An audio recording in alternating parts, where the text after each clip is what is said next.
traffic, and the latest from the world of sports. This is Rush Hour Sports on 104.1 FM KMOX.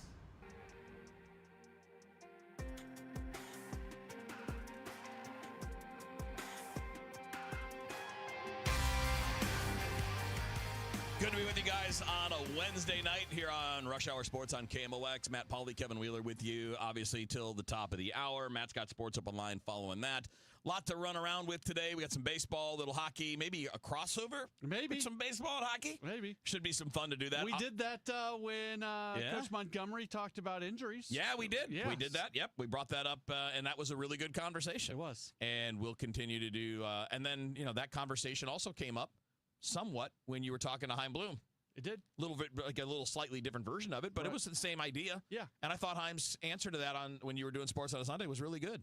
It's good to, hear it acknowledged. Yeah, right. And also, he said, sometimes it's something you kind of have to do. Right. But other times, maybe not so much. So, it's something they can re-examine as they move forward. So, we're going to do a little bit of everything in that regard today. Little Blues, little hockey, a little crossover of those two. I'm sorry, little Blues, little baseball, little hockey, little crossover between the Blues and the Cardinals that you'll understand when I explain it. And obviously some World Series mixed in with all of that. Let's start with the World Series topic, and I think I'm going to tie it to the Cards because I think there are some interesting things that are parallel tracks with the topic. I was listening to MLB Network Radio this morning. I love Mike Farron and Jim Duquette. They're awesome. I listen to Power Alley every day, and Mike's a regular guest here on the station with you. Yep. He's one of my buddies. I've known him for a long time. He's the guy that actually helped me get hooked up with MLB Network Radio. At late 2019, early 2020, which is why I was doing so much stuff with them in and around COVID times.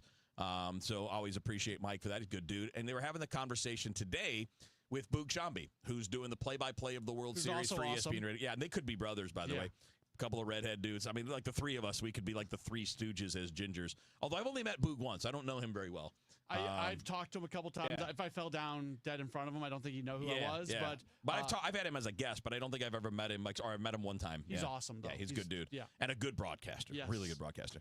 Anyway, he was on as a guest today. And I want to tie this into some Cardinals conversation, probably not right away, but as we go. And if you want to add anything, by the way, as we're going along, as always, the stream is running. Comments are up.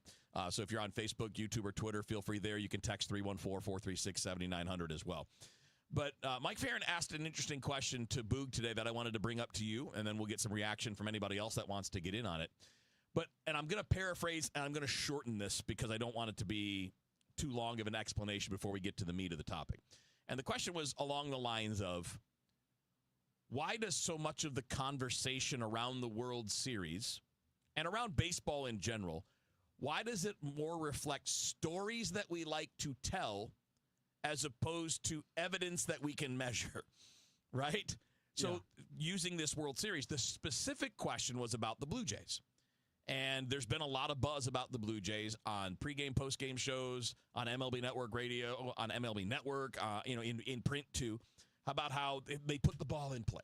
And the difference for them and why they're good is because they put the ball in play and they take a tough at-bat, which they do, by the way. Mm-hmm. They do a good job of that. But I think that's always been true of good teams, right? Yes. I think that's true of good teams in general. But, and this is where Boog, because when Farron asked the question, Boog laughed a little bit, and he's like, have you followed baseball coverage at all in recent years? Because it always becomes more narrative, more story, more of that than reality. And I think that happens with Cardinals conversations, too, quite a bit. We have those conversations for 9 months out of the year as we're going along. And then he went on to say, yeah, they do that, but they've also scored more than 50% of their runs on home runs. So they're hitting home runs, which is a key thing. And then they went through a lot of the stuff, right? Like when you don't homer in the regular season, you lose 75% of the time when you don't homer. And in the postseason, you lose 85% of the time when you don't homer. You win when you out-homer your opponent in the playoffs. You win 82% of the time. So they went through all of that to get through it. And Boog said something that struck me, and this is the point. He's like, it's strange that the story, the narrative, the whatever is still so prominent in a time where we can actually see what's happening. Yeah. And measure it and mete it out in so much detail. I don't get it either. Okay, it's actually, to me, it's a really easy answer. It's a really easy answer. Baseball, probably more so than any other sport, has changed the way it is played. Like, we value the things that need to happen to win games more in a different way now than we did previously. And in some ways, it's actually hurt the game because it's not as aesthetically pleasing with some of the stuff that you need to do now that you know is going to produce more wins. There are people out there that romanticize so much the way the game was previously played. And because of that, like, facts be darned, the way they like watching baseball is going to be the most important thing. So if you loved Whitey ball and you loved a lot of speed and hit and runs and stolen bases and playing for the single run and bunting guys over, well, I don't care that the evidence clearly states that you hit home runs to win games. That doesn't matter because I liked the way the game was played this way, and because I liked it and because it was entertaining, well, then that has to be the way that baseball is played at its best. And then you pick and choose the moments that actually reflect that style of play where it works, and you use that as your evidence to say, you see, told you so. That's how you win games. Look what happened right there. Yeah, what's fascinating to me as, I mean, I've always followed baseball incredibly closely, and like the '82 World Series, neither were my team, right? I didn't grow up a Brewers fan, didn't grow up a Cardinals fan, but it was I loved that World Series as a kid, and it's one of my favorites because they were so different. You bring this up all the time, Kevin. Yeah, it's one of the things we've lost in baseball because we know. No, everybody's the same. We now. know too much. Yeah. We know too much. Yeah. So when we didn't have all this data back in the day, well, every single team could have their own different identity, and it was so much fun. Yeah. That can't exist now because we know the equations now to win games. Right, and the reason I wanted to bring it up, and we'll go deeper into the Cardinals part of this too, because as you mentioned, we do this a lot. I think a lot of it is because the adults who cover sports, and by the way, fans too. I'm not just talking about media. I'm talking about adults talking sports, social media, corner bar, with your buddies, whatever. We're all of the age where we saw that happen. So it informs our memory, but we don't move past it. But we also don't acknowledge or remember or point out, I think it's more remember than anything else, that there were teams that played small ball back then who didn't win jack squat. Yeah. It's not the style of play. It's the players and the people at that time that were better than the other people in the sport. The Cardinals under Whitey, it wasn't just the style of play that made them better. They had a great style of play. It was a lot of fun. But other teams tried to do those things. They just didn't have good enough players to do it. Yeah, but you small ball lost a lot of games back in the day, too. I mean, specifically, you look to some of those rosters that the Cardinals had and at the greatness of Whitey ball. Yeah. And just the line, the depth of the lineup where you never got a break and guys could do dynamic things. That's why they won the games, because of the players. Yeah, because they had depth that other teams didn't have. They had pitching that other teams didn't have. And again, this is not to diminish it, because I love that. In fact, that was the best thing about that era, was you had Whitey Ball and you had Billy Ball in New York, which was a version of Whitey Ball. It had a little more power to it, but you had Earl Weaver's style of managing, and you had Sparky Anderson's. And Sparky was kind of a middle-of-the-road, little bit of everything guy. Then you had Harvey Keene in Milwaukee, Harvey's Wallbangers. You had a bunch of dudes just like they would be fit now. Yeah. Like a bunch of dudes just hit dingers. And the like, having lived in Milwaukee for a while, just the personality of that team, where those guys were known to go out and sit at the tailgates before and after games and have beers with fans. That was the era. Yeah. Is that team romanticized as much in Milwaukee as Whitey Ball is here? No. I know they didn't win the World Series. And you think that's why? I don't know. I do not know, but no, it absolutely is not. Just curious. Yeah. I mean, winning championships does that. And also, again, this is something that, when we look at, the passage of time, it's okay to love something and understand the world changed, right? People in football used to love all the slobber knocker hits, the deke leaders. They're mostly gone, and we took them out because we know it's bad for the health of the players, but yet people still love football.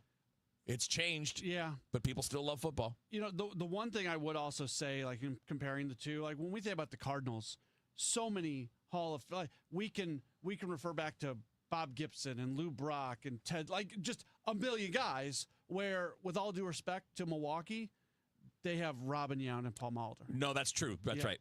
Those other guys had other stops and other things going on. Closing out this segment, Keith on the looks like Keith's on Facebook said Jack Clark home run, Ozzie home run, Pujols, Freeze. Some of the biggest moments were home runs. We might not have won otherwise. Yeah.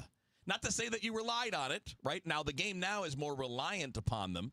Where I think with Whitey Ball and the '82 Cardinals, and but yeah, look at the '06 Cardinals.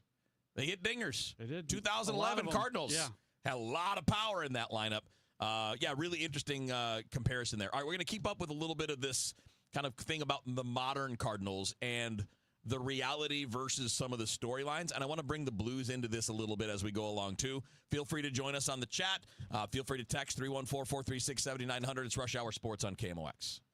Hey guys, Glover here for my friends at Cantor Injury Law. So as you know, I'm a lawyer, haven't practiced in a long time, but I did plaintiff's work and defense work, so I have a pretty good understanding of it. I have a pretty good idea of who's who in the firmament of plaintiffs' attorneys. And for my money, Mark Cantor is the guy. He's a great attorney. He is a great practitioner. He's put together a great team. He was born and raised here. He lives here. He works here. He wins here. Call 314-628-ALL-9s or CantorInjuryLaw.com. The choice of a lawyer is an important decision and should not be based on advertising. I hear from sellers all the time that they fear they have missed out on the selling market. They are so relieved to learn September, October, and November are strong selling months. With low inventory and hopefully lower interest rates, this fall will be a hot one for real estate. I'm Christina Straight, owner of Straight Realty. You may have heard me say, why pay more than 4 for years? Now it's why pay more than 2, saving you even more money. Call me 314-441-4444. And remember, why pay more than 2? Straight Realty is a licensed broker in the state of Missouri, Kansas, and Nevada. I'm Ed Evans, CEO of Consumer Cellular. Ever wonder why Big Wireless wants you on an unlimited plan? They probably want you to cover the cost of those 20-somethings using all that data every month. But most people 50 and up like me only use 12 gigs or less. Don't get bamboozled by Big Wireless. Switch to Consumer Cellular. Our plans start at just $20, and we use the same towers as the big guys. Join the millions who choose something better, because if you're not using all that data,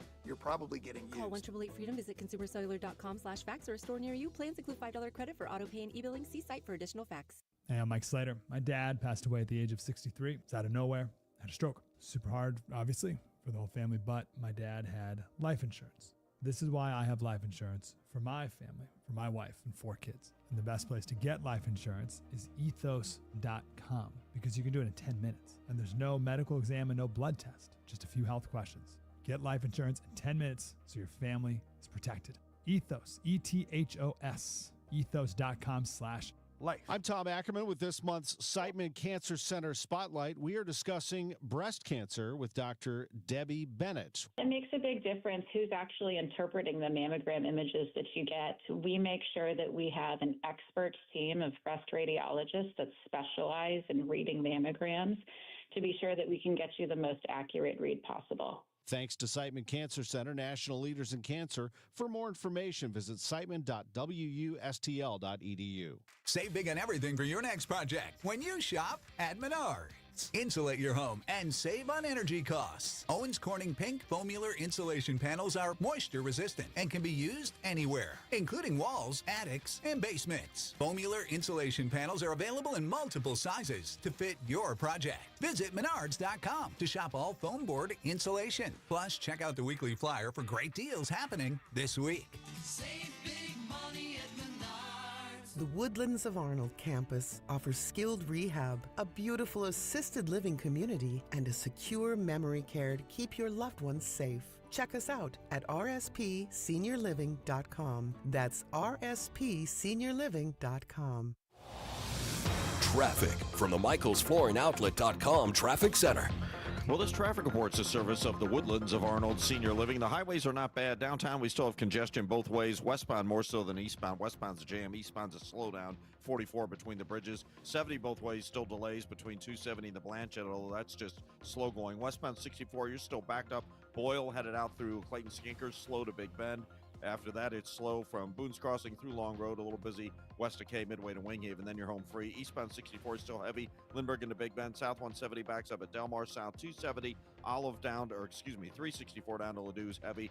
Both sides of Manchester slow, 44 to Gravois and approaching Tesson Ferry, a little heavy there. Northbound 170, 70 up to Airport Road's busy. Southbound 55, a little slow, Gasconade Bates.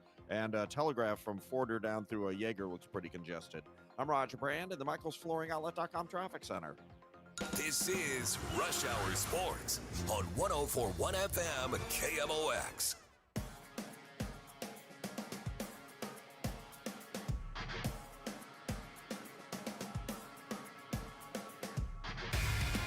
All right, Wednesday on Rush Hour Sports, Matt Pauley, Kevin Wheeler hanging out with you till 6 o'clock, and that's when Sports Open Line kicks off today. Obviously, did a little baseball there. Normal game last night. Yeah. But a really well played game by the Blue Jays. I'm really happy that we're getting at least 6. I'm just getting it back to Toronto. It feels like a series. I will be happiest if Toronto wins. I would too. I don't want LA to win. I mean, mostly because when they put everything together where the only version of success is a World Series win, I love it when they have to eat the loss. That's true. That is true. And I've always been somebody that there can be like different levels of success, but in the Dodgers, I'm with you. Yeah. They don't present it that way. No, they present it as it's win it all. And I know that I'm not sure when that started, but it's a weird thing to me with a sports fan to look at a team, any team, and I feel this way about all the teams I've ever rooted for. That there are still really damn good seasons when you don't win a title, but somehow, some way, within the last 20 years, this mindset crept in that the only success is a championship, which is so silly. Yeah, I mean, again, we've mentioned the Brewers a couple times on this show already. That was a really successful season for them, and they're not in the World Series. And if that fan base, and admittedly, they're at a point now where it feels like they've done this before, and they haven't gone on the playoff run of the World Series, but they had more wins than anybody in baseball. If you want to diminish that because they didn't get to the World Series, I can't be on that train. Yeah, now it's not the ultimate success, right? I mean, we have levels of success. Exceeding expectations would be one level of success. Being a postseason team would be one level of success. Advancing in the postseason is one level of success. Winning it all is the ultimate success. And think of it this way. Would you ever evaluate yourself as it's all or nothing? No. And if you evaluate yourself that way, why aren't you the billionaire owner of the team that you're rooting for? Hey, no excuses. You win and that's it. All that counts is winning. And if you're not winning, you're a loser. I mean, we don't hold ourselves to that standard because it's ridiculous. Ricky Bobby was not correct. Yeah, second place isn't first loser, right, yeah. unless it's only a 2-person race. Yeah. In that case, you are the only loser. I think a lot of that has come from sports talk. As a sports talk show host, and social media, who's been doing this? I've been doing this since the mid '90s, and I think that has been pushed by people who do what I do. I don't push that, because I think it's ridiculous. And I know the people that do it, and they don't hold themselves to that standard. Again, if they did, they would own the media outlet that they work for rather than work. Right? Or they would be running a professional sports franchise if they were that. Or they'd be billionaires because they don't accept anything but total victory. It's an attention grabber, right? And that's not new. I mean, social media, really blows that up. But it's attention grabbing, it's emotional, and it gets engagement. That kind of conversation gets engagement. Yeah, it's something I think all of us, like you and I, and luckily we work at KMOX where we are encouraged to be thoughtful about things, that you're not encouraged in that manner at all places. And there's a reason like hot takes have become a thing. But if I have to question between being who I am and being thoughtful about things and trying to really examine things and taking a step back and looking at the whole picture, or being the opposite of that and having better ratings or something like that, like I'm stick to who I am. I can't go do that other thing. Yeah, and thankfully though, I do think the vast majority of people in our line of work do it the right way, because most are rational human beings, and there are some that Skip Baylesses of the world who don't care about being honest. They don't care about being real. They're just going to be spectacular and hot takey because they know hot takey gets them traction on Twitter. But eventually Skip's a great example. Eventually they cross a line where there's zero credibility and you don't have a gig anymore. No, but they got a big paycheck. Yeah. And that's the sacrifice. I think but it doesn't do anybody any good to adopt the basically it's win it all or fail. Like, that's just not reasonable. You will always be miserable as a sports fan if that's your outlook. because you're not going to win all the time. And I went through this with some people on Twitter the other day with the Cardinals, right? Because people are mad. I understand, and I think justifiably mad about where the state of the franchise is now. But I don't think it's a valid complaint to be like, it's been 14 years. Okay. Before 2006, it was 24 years. Yeah. And before 82, it was 14 years. Did you not and enjoy... before 67, it was like 40 years. If you did not enjoy 2022, where Or the team 30 came back from, they were behind the Brewers at the All-Star break. Albert Pujols went on his home Crazy run. Like, that was so much fun. Yeah. And that was so enjoyable. Did it stink that they lost that series to the Phillies? Of course it did. I can't tell you how often I go back mentally when my brain is just like sitting idle. I go back to that series. That is one of the I so wish they would have won that series. But my enjoyment of watching the 2022 Cardinals is not destroyed by the fact that they did not have a deep run in the playoffs. No, and to close it out, I think there are valid complaints about why the team is where it is. It shouldn't be. If they had made adjustments sooner, it wouldn't be where it is right now, where you're in between and you're kind of like not sure of the full path and all that, and basically starting over with a new. You could have avoided some of that with with quicker adaptations 5 years ago. Yeah, right. That's a really valid criticism. The valid. It's not a valid thing to be too upset about how long it's been between titles. Some cities have no titles. For the Yankees, it's been 16 years since they have a title, and they outspend everybody. Mm-hmm. So the gap between championships is normal, but that doesn't mean it's okay to let your product slip. That's still valid criticism and a valid thing for fans to be upset about. Yeah, fluky things happen in the postseason. Yeah. If you're a good team and you get beat in the postseason because of something fluky, I can't be overly angry about that. That's Matt Pauley. I'm Kevin Wheeler. It's Rush Hour Sports. We're going to talk some Blues. Oh, the suckitude continued last night. We're going to talk a bit about that and kind of how there's an interesting conversation that parallel tracks with Cards and Blues where fans, I think, and they're a lot of the same people, take different paths. We'll talk about that next year on KMOX. Looking for your dream home in Wentzville? Welcome to Sutton Farms by Lombardo Homes, where community and comfort come together. Enjoy resort-style living with a private clubhouse, indoor courts, a splash pad, sand volleyball, walking trails, and even a dog park. Choose from our newest Parkside series, or design your own custom home in our nature or traditional series, all within the top-rated Wentzville School District. Discover the perfect blend of small-town charm and modern convenience at Sutton Farms, located off Piney Road in Wentzville. Visit LombardoHomes.com to learn more. If you owe the IRS, you have a legal issue, and you need the Lance Drury Law Firm. We'll protect your rights. Log on at LanceDruryLaw.com. At 5:30, this news update is sponsored by Michael's Flooring Outlet, the flooring experts, michaelsflooringoutlet.com. Leaders in Operation Food Search say charities alone can't fill the gap left when food stamp benefits are cut off in a couple of days. It's kind of hectic. We are, fielding a lot of calls, a lot of concerns, but also, thank goodness, a lot of offers for help as well. Chief Development Officer Ellen Reed Fox tells the DGS on KMOX that programs like SNAP provide 90% of all food assistance. They'll need the public's help to fill that gap. They're holding an urgent food drive tonight at City Foundry. You can drop off donations from your car at the Roundabout Event from 5:30 till 8:30 p.m. What are they most in need of? Proteins are always really great. Chicken, tuna, salmon. Peanut butter is always popular with everybody. The kind of canned goods that sort of make a meal, like soups, are really great. Low sodium, if you can find them, are great. Beans, rice. Also, fruits and vegetables, of course, low sugar and low sodium, if you can find those, are kind of the preference. And if at all possible, pop tops. So the ones that you don't need a can opener, you can just pull it right open. Again, the urgent food drive is taking place right now until 8:30 p.m. at the Roundabout at City Foundry.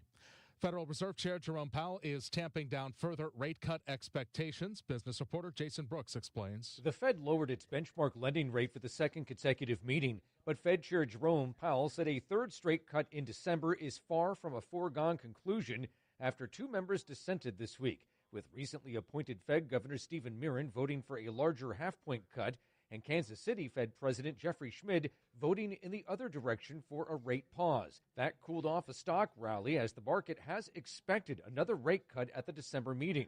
Powell added that the effect of tariffs on inflation will likely be short-lived, but could lead to persistent inflation. An entire family is facing several charges that started out with a rape but escalated with 2 murders and tampering with a witness. St. Louis County Prosecutor Melissa Price Smith says Lavore Harmon, Anthony L. Young, and his son, Anthony D. Young, are all accused of first-degree murder in the killing of a witness, Corey Warren. That rape case against Lavore Harmon was filed in May, 2 months after Warren reported the incident. Assistant Prosecutor John Schlesinger. Lavore remains jailed on a $2 million bond. Both Anthony L. Young and Anthony D. Young are currently in federal custody on unrelated charges. Lavore Young's sister is accused of offering the witness, Corey Warren, $12,000 not to testify in the case. The witness in the sexual assault case was shot and killed by Andrew Klaus, who was an associate of these 3 individuals. Andrew Klaus was then later murdered. Maria Aquina, KMOX News. From the Saliga Heating and Cooling Weather Center for tonight, partly cloudy and low 42. For Thursday, sunshine and a high of 58. For Friday, the high 60 Friday nights. Temperatures in the upper 40s to low 50s for trick or treat. Right now it's 52, feels like 45 downtown at the Arch. I'm Michael Calhoun, KMOX News. This is Todd Krenz with Krenz Financial Group. For over 6 decades, we've helped St. Louis families and businesses plan with purpose and live with confidence. We work closely with professionals in healthcare, from doctors and nurses to medical sales in biotech and pharma. Our team helps you navigate complex financial decisions like retirement plans, disability insurance, consolidating old 401ks, and understanding stock options or RSUs. We make the process clear so you can focus on what you do best. Your goals, our mission. Start today at kfgadvisors.com. Securities offered through Raymond James Financial Services, Inc. Member FINRA/SIPC. Krenz Financial Group is not a broker-dealer. Hi, it's Debbie Monterey. When I endorse a product or service on the radio, I take it very seriously and I do my research. I did that when I first met Gloria Liu with Your Home Sold Guaranteed Realty more than 5 years ago. Gloria is here in studio today, so Gloria, I'll ask the same question I asked you when we first met. What sets you apart from other local agents? Well, number one is my guaranteed offers. I'm so confident that I'll sell your home at 100% of market value, or I'll pay the difference. Number two is I already have the buyers, so your home may already be sold. I literally have thousands of buyers in my Buyers in Waiting program. This is how I'm able to create higher demand, more offers, and that means more money in your pocket. Get to know Gloria Liu like I have. Upfront written guarantees with the least hassle. Call Gloria Liu at 314-325-6888, 314-325-6888, or GloriaHasTheBuyers.com. Gloria and seller must agree on price and possession date. If you need a new garage door, this could be your lucky day. Entries are now open for the $5,000 sweepstakes at Overhead Door Company of St. Louis. The winner will be chosen at random to receive $5,000 towards new garage doors, openers, or front entry doors of their choice. Deadline to enter is the end of the month to win the $5,000 sweepstakes with Overhead Door Company of St. Louis. Enter now at overheaddoorsstlouis.com.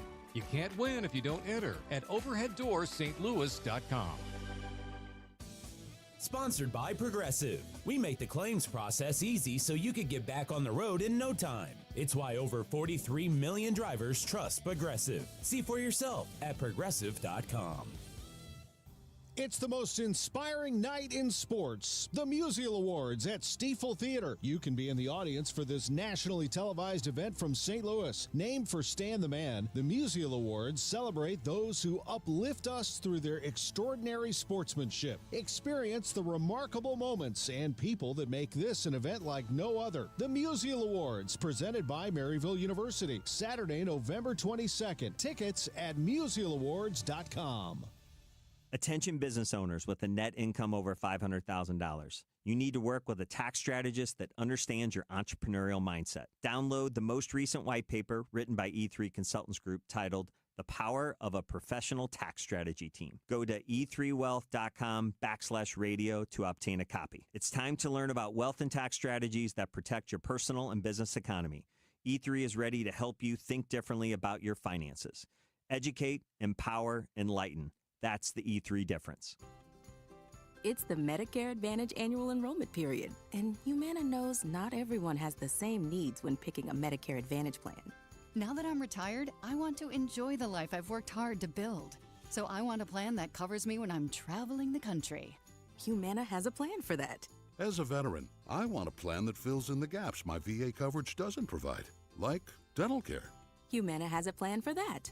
I feel good about my health. I just want care and coverage with predictable costs. No surprises.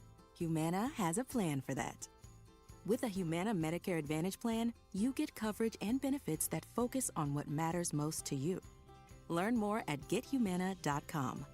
Humana, a more human way to healthcare. Humana is a Medicare Advantage HMO and PPO organization with a Medicare contract. Enrollment in any Humana plan depends on contract renewal. For residential and commercial heating repairs, service, maintenance, or installation, contact Air Comfort Service Heating, Cooling, and Installation. With over 50 years of HVAC service, get in your comfort zone this winter. Visit aircomfortservice.com. That's aircomfortservice.com. Debt payments keeping you up at night. Credit cards, medical bills, personal loans, it can all add up and feel impossible to keep up. If you owe $10,000 or more in unsecured debt, J.G. Wentworth may be able to help you and put you on the path to freedom in as little as 24 to 48 months. Imagine one affordable monthly payment instead of juggling multiple bills and creditors.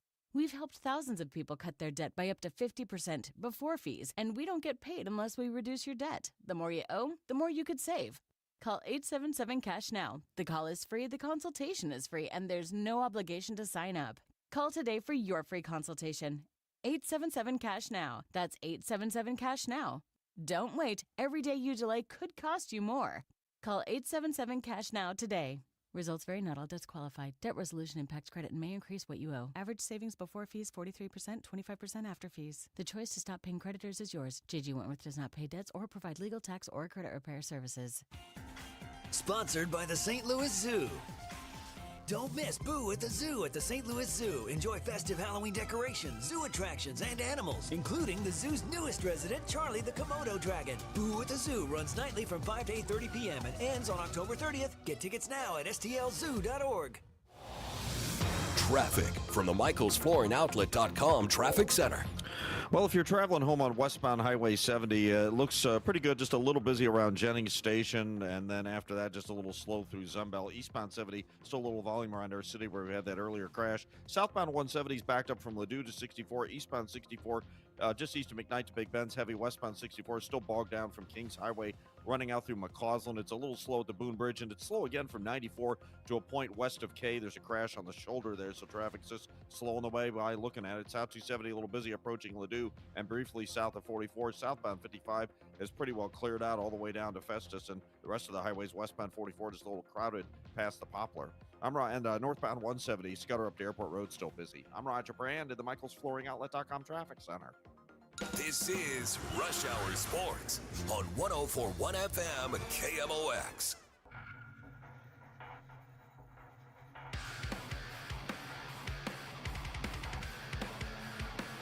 All right, diving back in on Rush Hour Sports. Matt Pauley, Kevin Wheeler with you here. And, well, let's talk some Blues. We did this last night, and this is, to me, we can bring this. This is going to be some little crossover conversation with Blues and Cardinals. But first up, the specific Blues stuff where it's just not getting any better. Another awful performance last night. You pointed out the numbers yesterday, and we can add another one to it. But now it's like all of the regulation losses have been a case where they've allowed 5 or more goals. And have lost by at least 3. And at least last night wasn't a blown lead.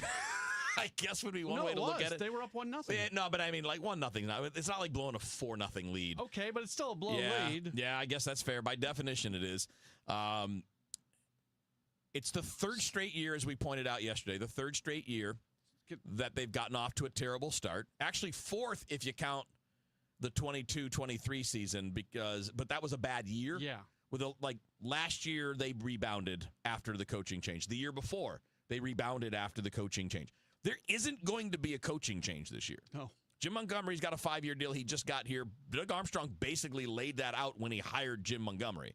Like, look, the coach is not going to be take the blame moving forward. So there's plenty of time. Like I said, we've seen this group of players start crappy. Now, this will be the 4th year in a row. 2 of the 3, they turned it around. But as we know they can. We know they're capable of playing better. And I will definitely give it time. I wrote off the 2019 team. I won't make that mistake again because they went out and won a cup.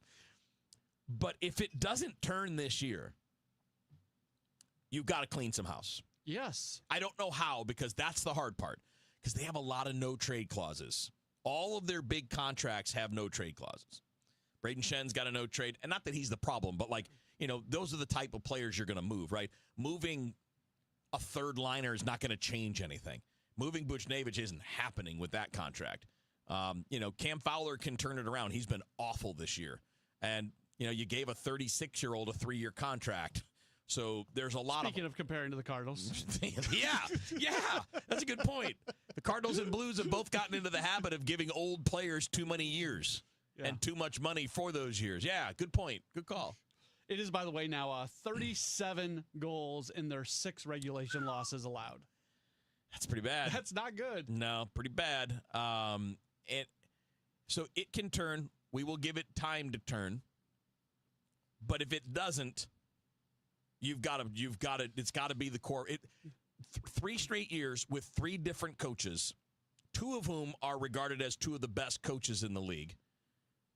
Right? Yeah, so what you have to do, and this is really hard to accept because, let's talk about Jordan Kyrou and Robert Thomas. Yeah. So are those the guys that you say are top of the roster, needs to be different guys than those guys? Yeah. Well, if you're trading them away, you're probably not trading them away for other top of the roster guys. You're basically taking a loss in the trade based off talent, and you're trying to build the top of the roster in another way, whether it's all these young guys that you've got in the system that are going to come up, or all of a sudden a Jimmy Snuggerud, Dvorsky's now with the team, maybe they emerge, or you go into free agency and you find somebody.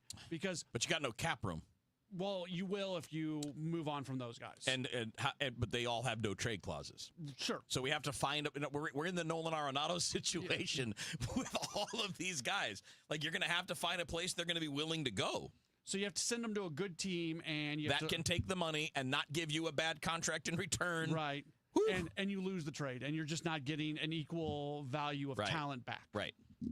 Or an expiring contract comes back. That would be ideal. Yeah. Right. If you're talking, but good Lord. So we're not at that point yet, but we're definitely in the understanding stage. This is the 3rd straight year. Well, again, 4th straight year with one of those never turning around. And then the other 2 got turned around. But there's not going to be a change.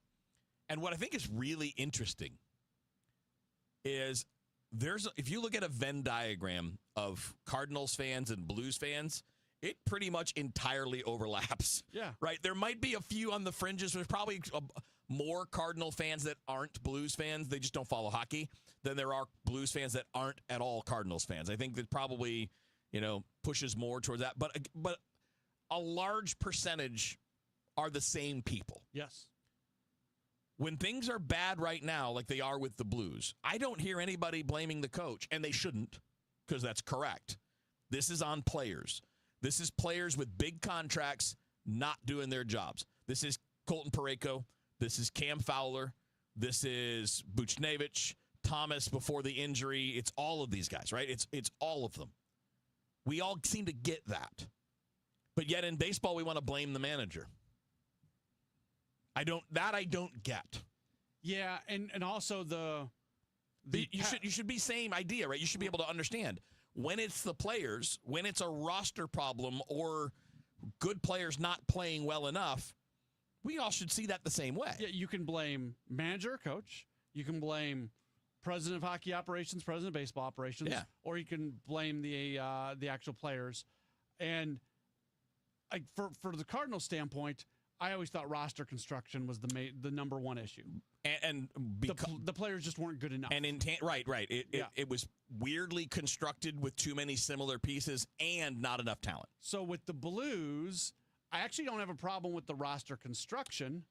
I do have a problem with the production of the players, and I have a hard time using my words to say what I want to say here, but it's from a character standpoint, what's going on? It goes beyond talent. Everything that you just laid out, Kevin, is correct. Why is that? If it's not a talent issue and it's not a coaching issue, what's going on that's leading to these games? And I would say it goes back to how often do we see this team go on a run and then a bad team comes in and they just lay an egg against the bad team? This is not a team that has that it factor, for lack of a better term, that results in them being great. Yeah, I think there's very clear a couple things. We knew that, look, this was not a season where anybody expected a cup run. No. Like the hope was if you have a really great year, you might finish third in the division.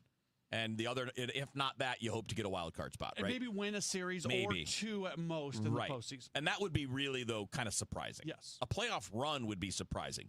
A playoff appearance was the hope. But the understanding was that was not a guarantee. Like, I think there was a wide understanding of that, which is not that far off of the Cardinals from last year, where we knew they weren't a top contender. We knew the playoffs were kind of we knew more that was unlikely given the whole reset, runway stuff. Yeah, the Cardinals' playoff hopes were less likely than what we viewed the Blues. Yeah. I think we would all agree that if the Blues are not a playoff team this year, it's a disappointment. Yeah. I don't know if it's so much a disappointment with the Cardinals not being a playoff team. Yeah, and I do think it's a talent issue with the Blues. They don't have top-line players. Yeah, I'd agree with that. I mean, Detroit's not a great team. Their top line's way better than your top line. Yeah, I guess, you know what? We had the conversation yesterday about Alec Burleson. Yeah. Hey, Alec Burleson's one of your top 1 or 2 hitters on the team, and he'd be the 6th best hitter on the Blue Jays. So let's have that conversation about the Blues. Robert Thomas, is he your best player on the team? I think so. Like, when you think about all things and consistency and all that, yeah. Okay, so he and Kyrou probably. So if you put Thomas on the Colorado Avalanche, is he their third line center? Yeah. There you go. I mean, maybe second line, depending, on circumstance.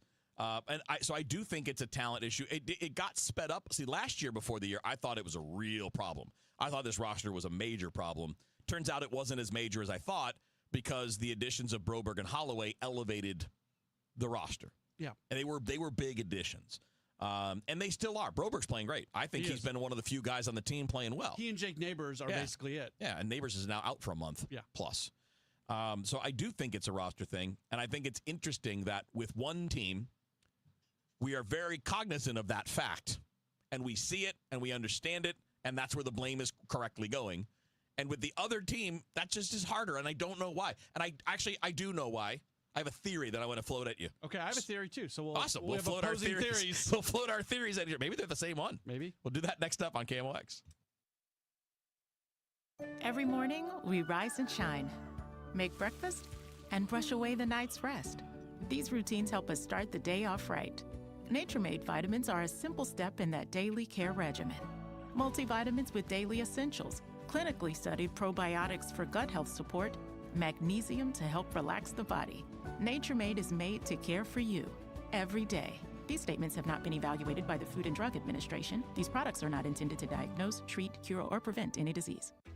Remember when they used to ask, what do you want to be when you grow up? At Bank of America, we ask every day, what would you like the power to do? When you work here, you help build businesses, inspire communities, and forge legacies.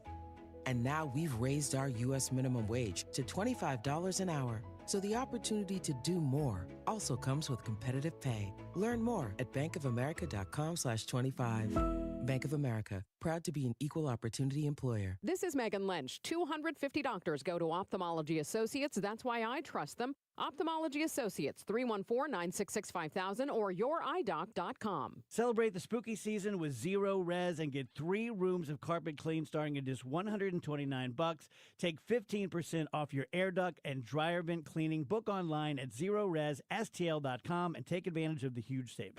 Explore passion and romance as the St. Louis Symphony Orchestra performs 2 of the most exhilarating pieces in orchestral music. Violinist Nikolai Shep-Schneider showcases his virtuosity as he soars through Tchaikovsky's Violin Concerto. And music director Stefan Denev leads the SLSO in Rachmaninoff's breathtakingly beautiful Second Symphony. Experience this unforgettable performance November 1st and 2nd. Tickets available at slso.org. Traffic from the MichaelsFlooringOutlet.com Traffic Center. Well, heading on the westbound 64 out of the city, it's just slow now from Kings Highway headed out through the Bellevue, Big Bend area. It looks good in the valley. Still a little slow from K to a point about a third of a mile west of there. Crash on the shoulder. Everybody's just sort of slow on the way by. South 170 still backs up at the Parkway. Eastbound 64, 170 to Big Bend. That's still a little slow. South 270 cleared out. Southbound 55 looks great. Northbound 55 around Highway A looks a little busy, but the rest of these highways are cruising along nicely. I'm Roger Brand at the Michael's Flooring Outlet in the michaelsflooringoutlet.com traffic center. Rush Hour Sports continues on 104.1 FM, KMOX.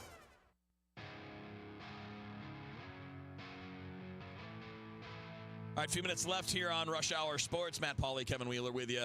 All right, so we each have a theory as to why we're looking at what we are with the Blues and the Cardinals in this dynamic. Basically why Doug Armstrong gets a pass and John Mozeliak not so much did that. not. I was thinking more of why do we accept in hockey that it's the roster and not the coach, but in baseball it's the manager that we want to yell at as opposed to acknowledging the sheer lack of talent and the flaws on the roster. Yeah, so I guess the larger conversation, is it always that way across the board? I'm looking more specifically at the two situations as they've played out over the last year. And I think from a sports fan's perspective, Doug Armstrong has been more honest about things. You always knew exactly where the Blues stood. He is a better public speaker. Yes. I think he comes off more likable at times than John Mozeliak, and he won a championship more recently. He's more of a regular guy, let's be honest. Like that's how Army's persona is. And he is that. I mean, he's not it's genuine. It's real. Yeah. So I think Mo was somebody, and I like Mo a lot personally. Yeah, I do In fact, too. there's so many times where I was around him and I heard him talk. It's like, why don't you talk like this from a public standpoint? Because fans need to see this side of you. That was one of the things that frustrated me about Mo at times, because I don't think who he portrayed himself to be from a public standpoint completely was who he was. A little looser behind the scenes. Yeah. Yeah. But to me, I think that's it. I think there was a general dislike for John Mozeliak, and that doesn't exist for Doug Armstrong. Okay. I agree with you on that. So we do share that belief. I'll be curious if you share my theory as to why with one sport, hockey, we're more able and willing to see that the problem isn't the coach, it's the players, and we're not willing or able to see that with baseball. Is I think more sports fans, generally speaking, truly understand baseball than understand hockey. Yeah, I'd agree with that. More of them played baseball than played hockey, for sure. I mean, that number's not even close. And I think that's it. If you played your whole life, if you played through high school, whatever, you have more on-field experience and therefore a bit more of an understanding of the day-to-day stuff that's happening as opposed to hockey, where most people did not play hockey. Yeah, I would even say the TV presentation of the games allows people to understand baseball more and than hockey. And the timing of it, too. Yeah. You're watching a baseball game, it's one move at a time. It's like chess, where hockey is just fast. And you may not catch it unless you're going back and doing a video review after the fact. And then you're like grading it, like if you like somebody that's a scout or somebody that has that experience. And there's so much off the screen in hockey that plays a really important role. I feel that way about soccer. Like I do not watch soccer on TV very often unless I'm catching a city game. But when I went to city games, I enjoyed watching it because I could see everything develop. Yeah. And hockey is very much the same way. It is, yeah. When you're there and especially when you're sitting up high, and you see things play out better. But even there, I still think the general public, and I'm just all of us, I'm included in this, the general public does not understand the X's and O's of hockey the way they do baseball. Some fans do. I want to be clear. There are fans that do.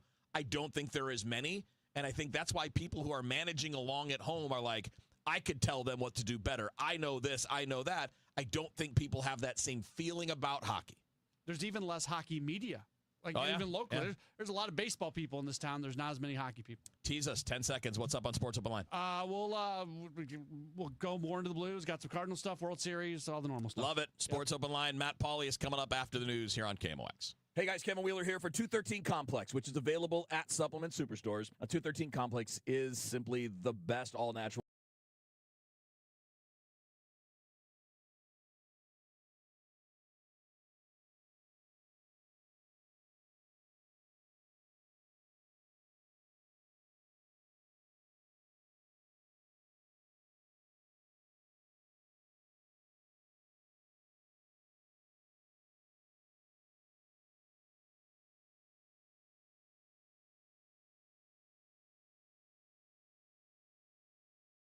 crash at the end of the day that comes with those energy drinks, and you're going to get lower cortisol levels, which can help with stress and sleep. And look, losing weight's not easy. If it was, everybody would be thin, but 213 Complex is the help that you can need to get a jump on the holidays or on the new year, whatever you like. Just go to Supplement Superstores, tell them Kevin Wheeler sent you in. They'll knock 30% off 213 Complex, and you can find your location at supplementsuperstores.com. Actual price will depend on product and subscription plan. Featured products are compounded drug products, which the FDA does not approve or verify for safety, effectiveness, or quality. Prescription products require an online consultation with a healthcare provider who will determine if appropriate. See website for details, restrictions, and important safety information. Want a boost in and out of the bedroom? Hims has you covered. Introducing a new 2-in-1 approach to level up your game. Tadalafil for better bedroom performance and zinc for testosterone support. Put it all together and you've got what you need to turn things all the way up. Getting started is simple. Just go to hims.com/joy to start your free online visit. Through Hims, you can access ED treatments including pills, chews, and more. 100% online. No office visits, no pharmacy lines. Just fill out a simple intake form and a licensed medical provider will determine if treatment's right for you. If prescribed, it ships free and discreetly to your door. Find affordable treatment options at up to 95% less than brand names at hims.com/joy. That's hims.com/joy, HIMS.com/JOY. When you get hurt, you don't want to end up on the injured list. You want to get back in the game, stronger than ever. At Morgan & Morgan, America's largest injury law firm, we fight for you, making sure big insurance doesn't throw you a curveball. With over $25 billion recovered, we're the home run hitters you need. This is way out there and gone. Morgan & Morgan, for the people. Proud sponsor of the St. Louis Cardinals. Injured? Visit forthepeople.com for an office near you. KMOX proudly supports the Musial Awards, returning to Stiefel Theater Saturday, November 22nd. You can be in the audience for this nationally televised event, hosted right here in St. Louis. Named for Stan the Man, the show celebrates the year's greatest moments of sportsmanship and those who embody class and character. Experience the extraordinary moments and people that make the Musial Awards an event like no other. For more information, KMOX.com/events. Traffic from the MichaelsFlooringOutlet.com Traffic Center. Well, traffic's doing pretty well around the area. I mean, we still have some slow spots. It looks like we have a crash on Manchester Road, just west of Reese Road. Westbound Manchester slow from Weidman, but it jams by the time you get to Baxter out through Reese, and eastbound is backed up from almost New Baldwin to Reese, so just be advised if you're headed that way. Like I said, though, the highways aren't that bad. Westbound 64, barely slow now between Hampton and McCausland. Just a couple little spots where it's a little busy. Still have that slowdown west of K where that crash is on the shoulder. Westbound 70 looks good. South 170 is cleared out. Eastbound 64 is cleared out. Southbound 55 looks good from downtown all the way in through the Festus area. A little heads up, they had canceled the overnight road work the other night, but they rescheduled it now for tonight. Tonight, they're going to have the ramp from westbound 64 to westbound 70 closed from 9 tonight to 5 tomorrow morning. It'll take eastbound 70 to A to divert back onto westbound 70. I'm Roger Brand at the MichaelsFlooringOutlet.com Traffic Center. The trusted voice of St. Louis. KMOX AM St. Louis. KMOX FM Hazelwood. Always live on the free Odyssey app. Jamaica cleanup after Hurricane Melissa. There was flash flooding. It's destroyed parts of the island. Guilty verdict in ex-Illinois deputy's murder trial. Grayson, he just kept his eyes on the judge. Big meeting between Presidents Trump and Xi. There is so much at stake. This is the CBS World News Roundup Late Edition. I'm Jennifer Kuiper. Cleanup and repairs begin in Jamaica. This after destruction caused by Hurricane Melissa. This resident rode out the 185-mile-per-hour winds. It was terrible. The wind, it was violent. It was terrible. Dozens of people have died across Jamaica, Haiti, and Cuba as the storm now threatens the central Bahamas. CBS's Jason Allen checks out the damage in Santa Cruz, Jamaica. Video from above the fishing village of Alligator Pond shows massive destruction. And on the ground, roof has gone, clothes has wet up. I need some help. Please, I need some help. power lines are down across Jamaica, roads covered in mud and water, and homes damaged or destroyed. Jamaican officials say 77% of the country is without power. Former Central Illinois Sheriff's Deputy Sean Grayson is convicted of second-degree murder in last year's shooting death of Sonia Massey, a black woman who called 911 about a possible prowler. At the time of the shooting, Massey was holding a pot of water. Grayson's attorneys argued that he was afraid she would throw it at him. CBS's Jerika Duncan was in the courtroom. Guilty of second-degree murder. I immediately looked at the families of Grayson as well as Massey. Massey's family was sort of stoic. I think in speaking to some of them beforehand, they were hoping for the most serious charge in terms of the conviction, which is that first-degree murder. President Trump in Asia says the U.S. will share closely held technology to allow South Korea to build a nuclear-powered submarine. The comment comes after his meeting with South Korea's president and ahead of tonight's meeting with China's President Xi Jinping on the sidelines of an economic summit. CBS's Weijia Zhang in South Korea. He has expressed optimism after his trade negotiating team had breakthrough talks over the weekend. And now the president says he's optimistic that they will be able to come to an agreement and they'll be able to strike a deal. AI chipmaker NVIDIA has become the first $5 trillion company. The Federal Reserve cuts its key interest rate by 0.25 percentage point to hedge against growing labor market risks, Fed Chair Jerome Powell. The shutdown of the federal government will weigh on economic activity while it persists, but these effects should reverse after the shutdown ends. With Powell warning that more help is not guaranteed, stocks closed mixed. Now this. Sponsored by Progressive. See why over 43 million drivers trust Progressive to stay protected on the road. See for yourself at Progressive.com. At 6:03, it's 51 degrees, but the feels like is 46 downtown at the Arch. St. Louisans are mobilizing right now to prevent a hunger crisis. There is a wonderful food drive going on. We're really encouraging everyone in the community that can come out and donate some food resources so that we are in the best position possible to respond to the loss of SNAP benefits that a lot of people are going to feel next week. Chief Development Officer at Operation Food Search, Ellen Reed Fox, says the organization is holding that urgent food drive at City Foundry happening right now. It lasts until 8:30. KMOX's legal analysts expect a federal judge to rule quickly on whether the government should continue providing food assistance to millions of Americans. 24 states, including Illinois, are suing the Department of Agriculture, demanding the continuation of SNAP benefits during the shutdown. The benefits are set to lapse November 1st. Brad Young, our KMOX legal analyst, says he believes the lawsuit has merit. When you cut funds, you have to publish the intent. You have to have a time of public hearing before you actually act. None of that's happening at the present time. Young says the Department of Agriculture will have to explain why it can't use contingency funds to support the food stamp program. Sheriff Alfred Montgomery has been temporarily removed from office. Montgomery is out as sheriff until his quo warranto trial on November 18th after Judge Stephen Omer took issue with the logistics of Montgomery serving as sheriff while remaining in federal custody. While Montgomery was not in attendance for this hearing, his attorney David Mason says he will be there for the trial, whether or not he is still behind bars.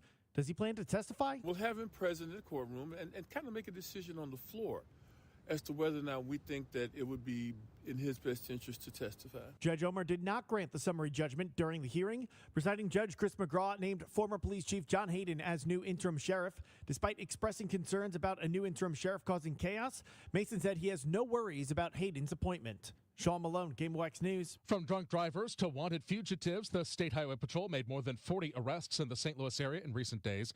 On Monday, troopers patrolling I-70 in the city made 26 misdemeanor warrant arrests and wrote 63 tickets. That followed a weekend DWI situation in St. Charles County, which resulted in 15 arrests for driving while intoxicated. And they called it puppy love. By the end of 2027, North St. Louis County will have a new APA campus.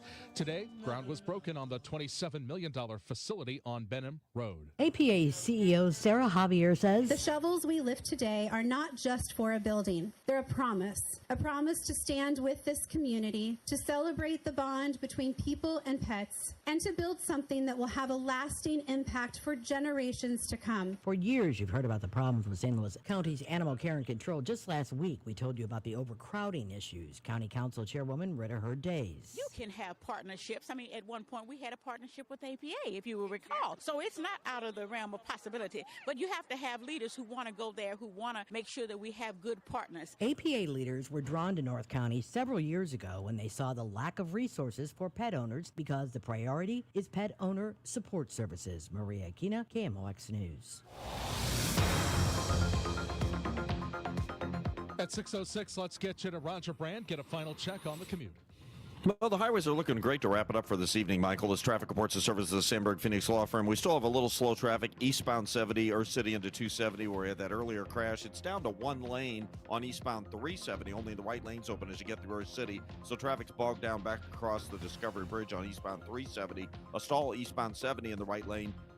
West of Wentzville Parkway, there's a little bit of a slowdown through there as well. Other than that, the rest of the highways look great. We still have this backed up traffic on Manchester Road, eastbound and westbound at Reese. Eastbound's jam midway back to New Baldwin. Westbound, pretty heavy, approaching 141, headed out that way. And don't forget, they rescheduled that closure, the ramp closure, through on westbound 64 to westbound 70. That ramp closure is going to happen now tonight. It was scheduled originally for Monday, but they had to push it back because of weather. So tonight, 9 till 5 tomorrow morning, that ramp westbound 64 to westbound 70 will be closed. You detour onto eastbound 70 and turn around at Route A. I'm Roger Brand in the Michael's Flooring Outlet.com Traffic Center.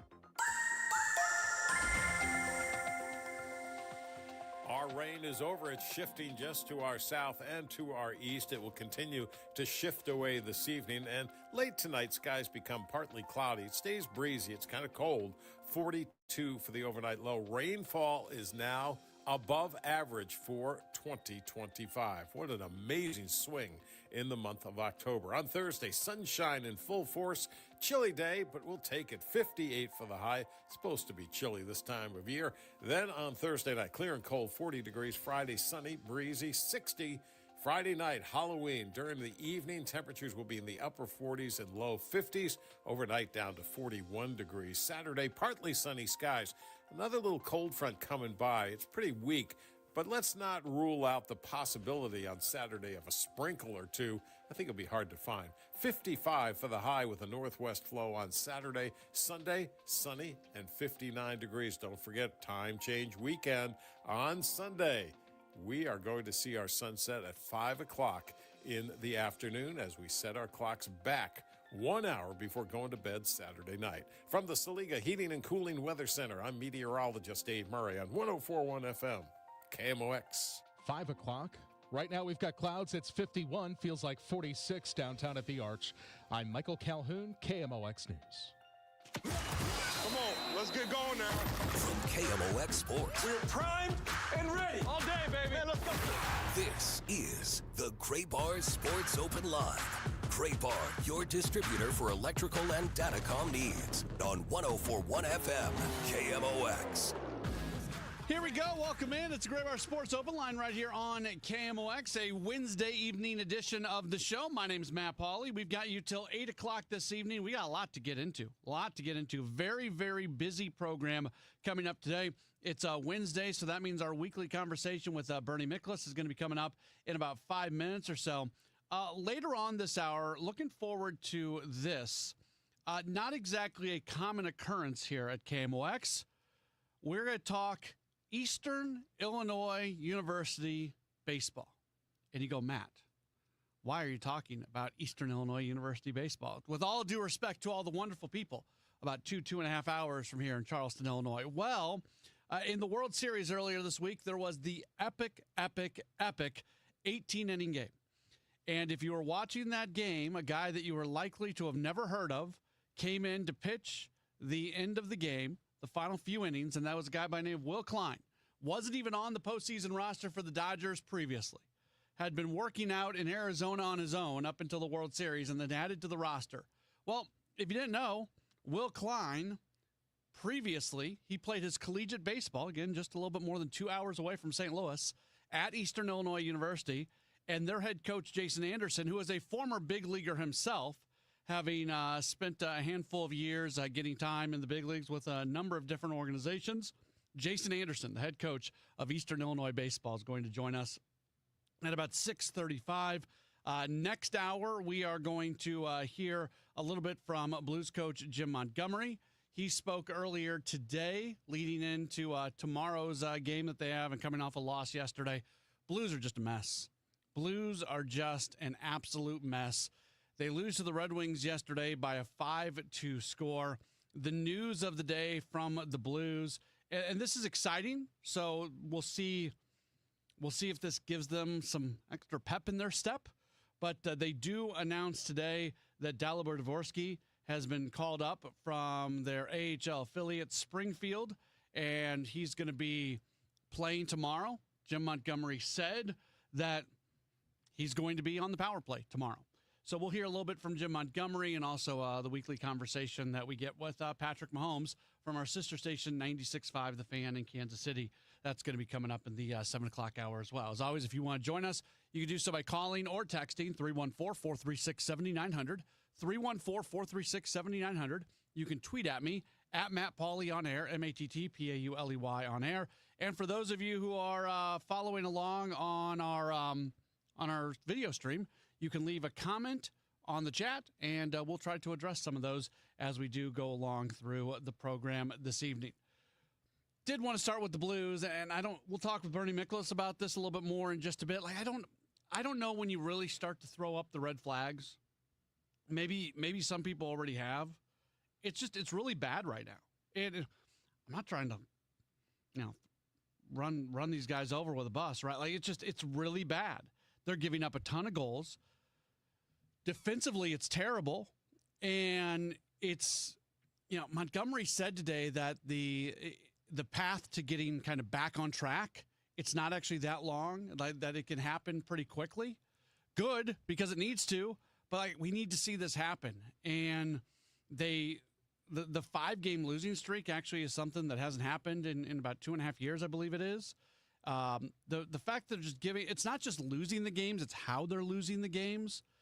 What did I say earlier? 37 goals in their 37 goals in their 5 regulation losses this year. They've lost every single game that they've lost in regulation. They've lost by at least 3 goals.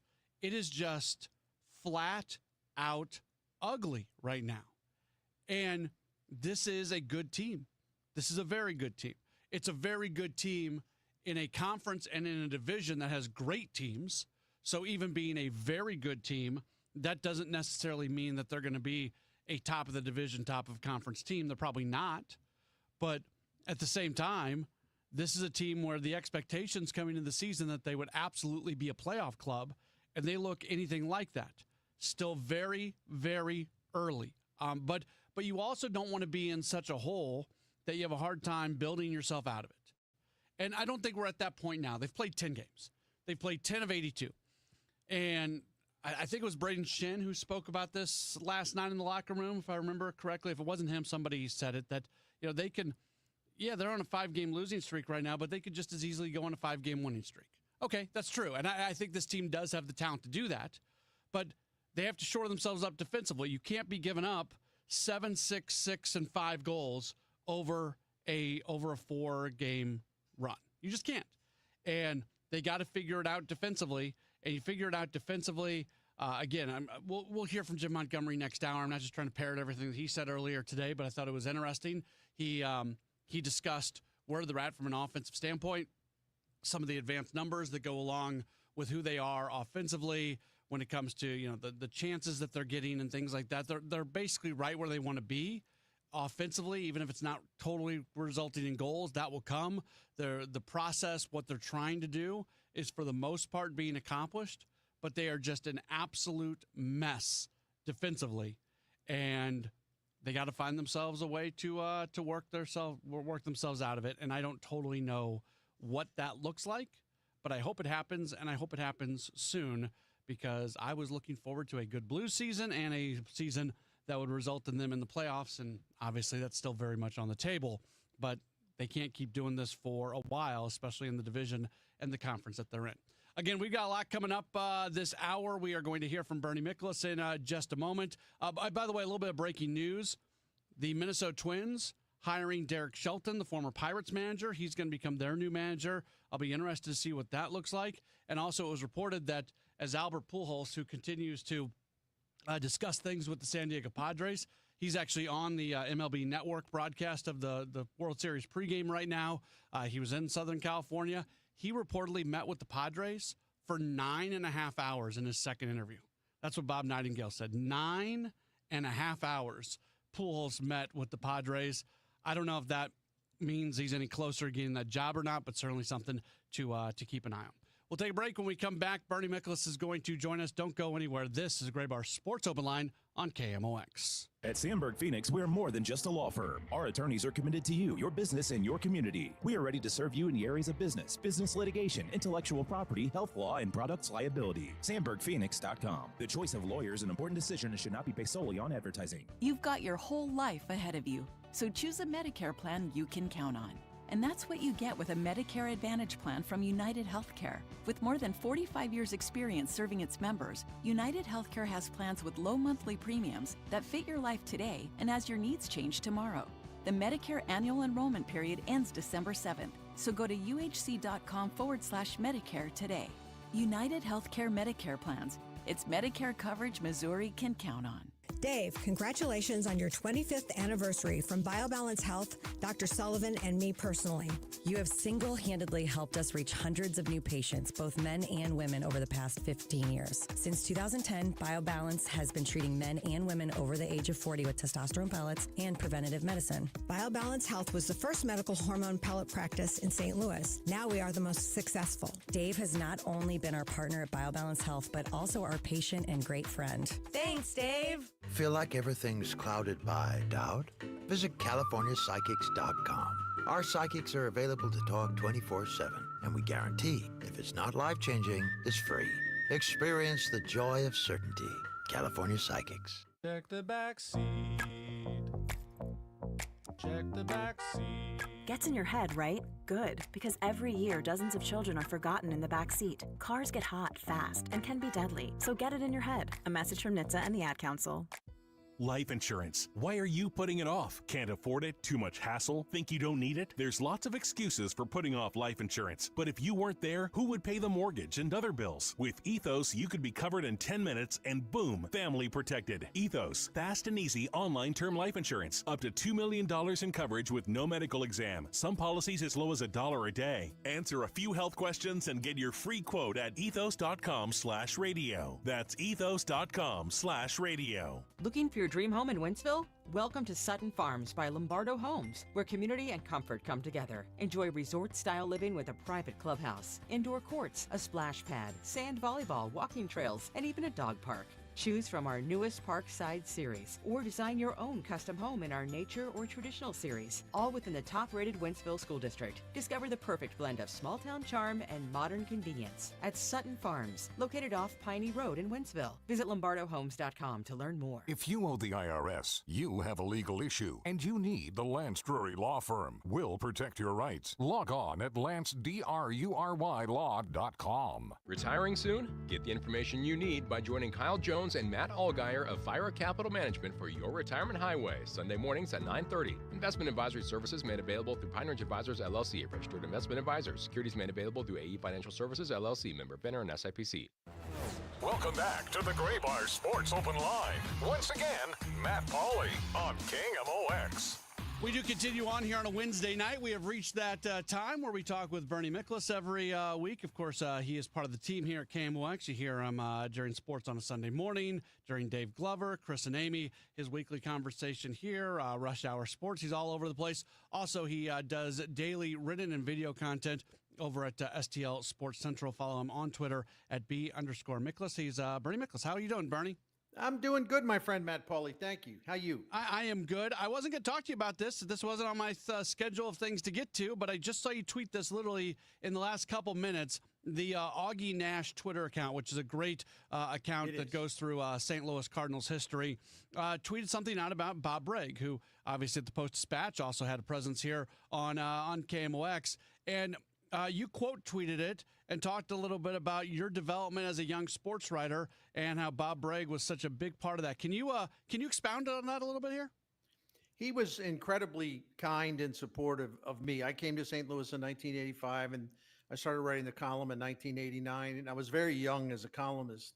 And there are many times in the newspaper business, as it was, not now, but as it was, where sort of the senior columnist who's still working will, not be the nicest to the young puppy columnist, kind of resents the young guy, uh, doesn't offer much help, that kind of thing.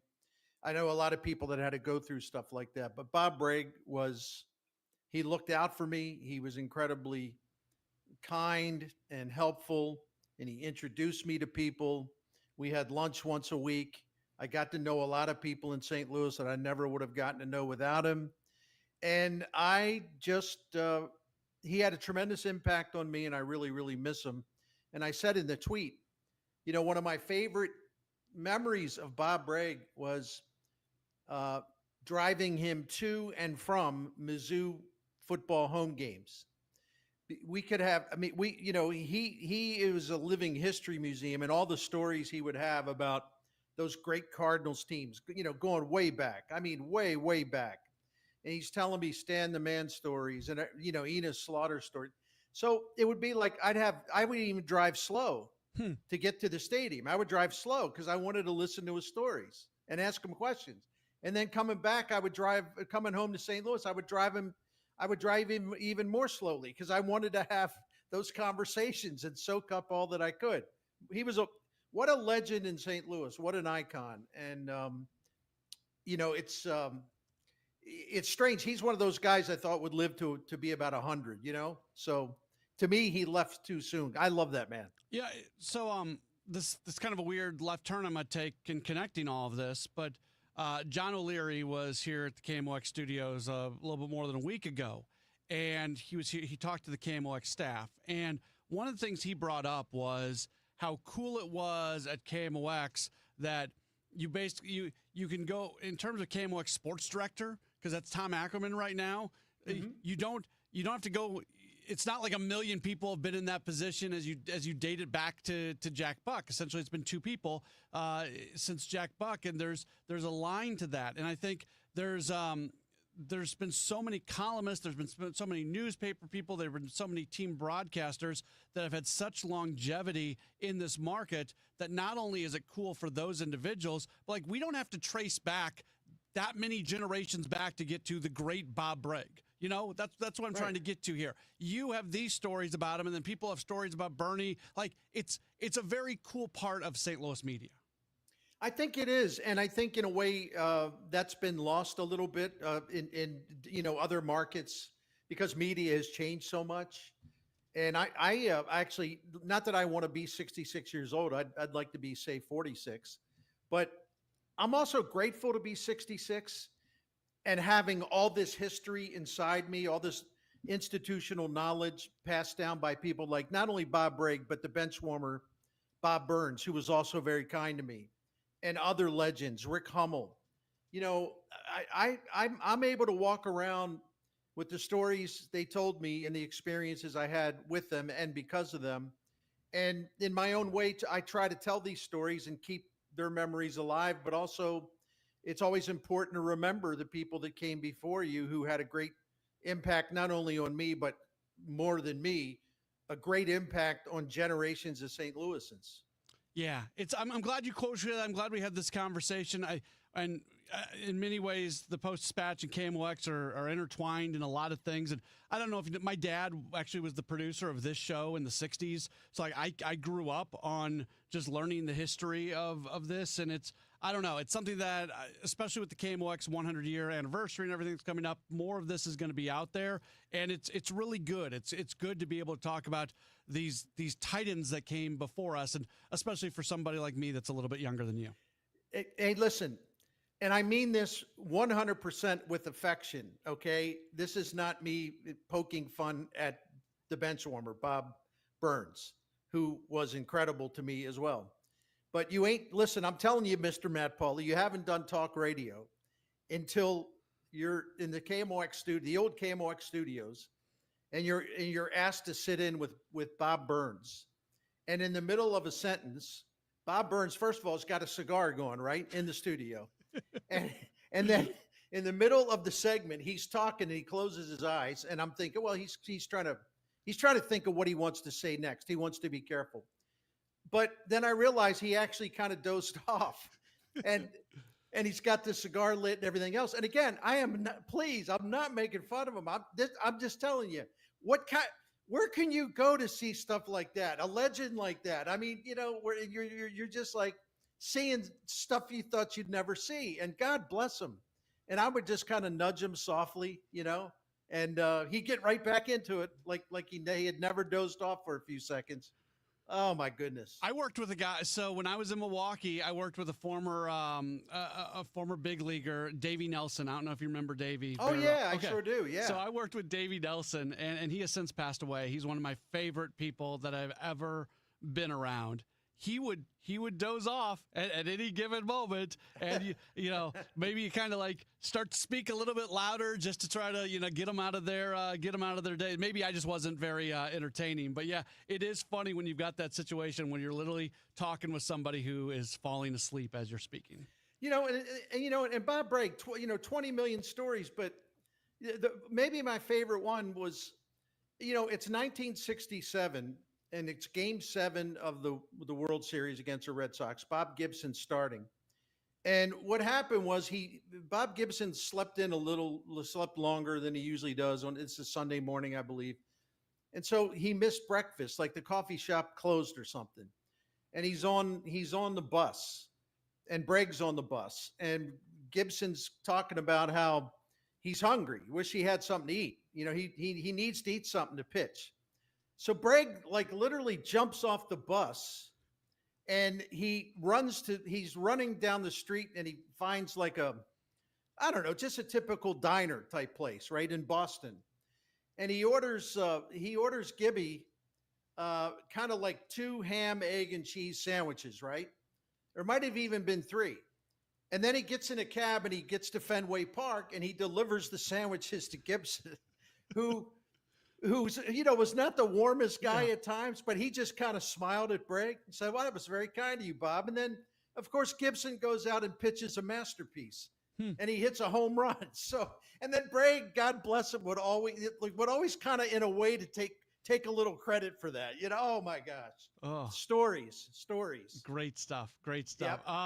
Before we let you go, I know you did a video on the Blues.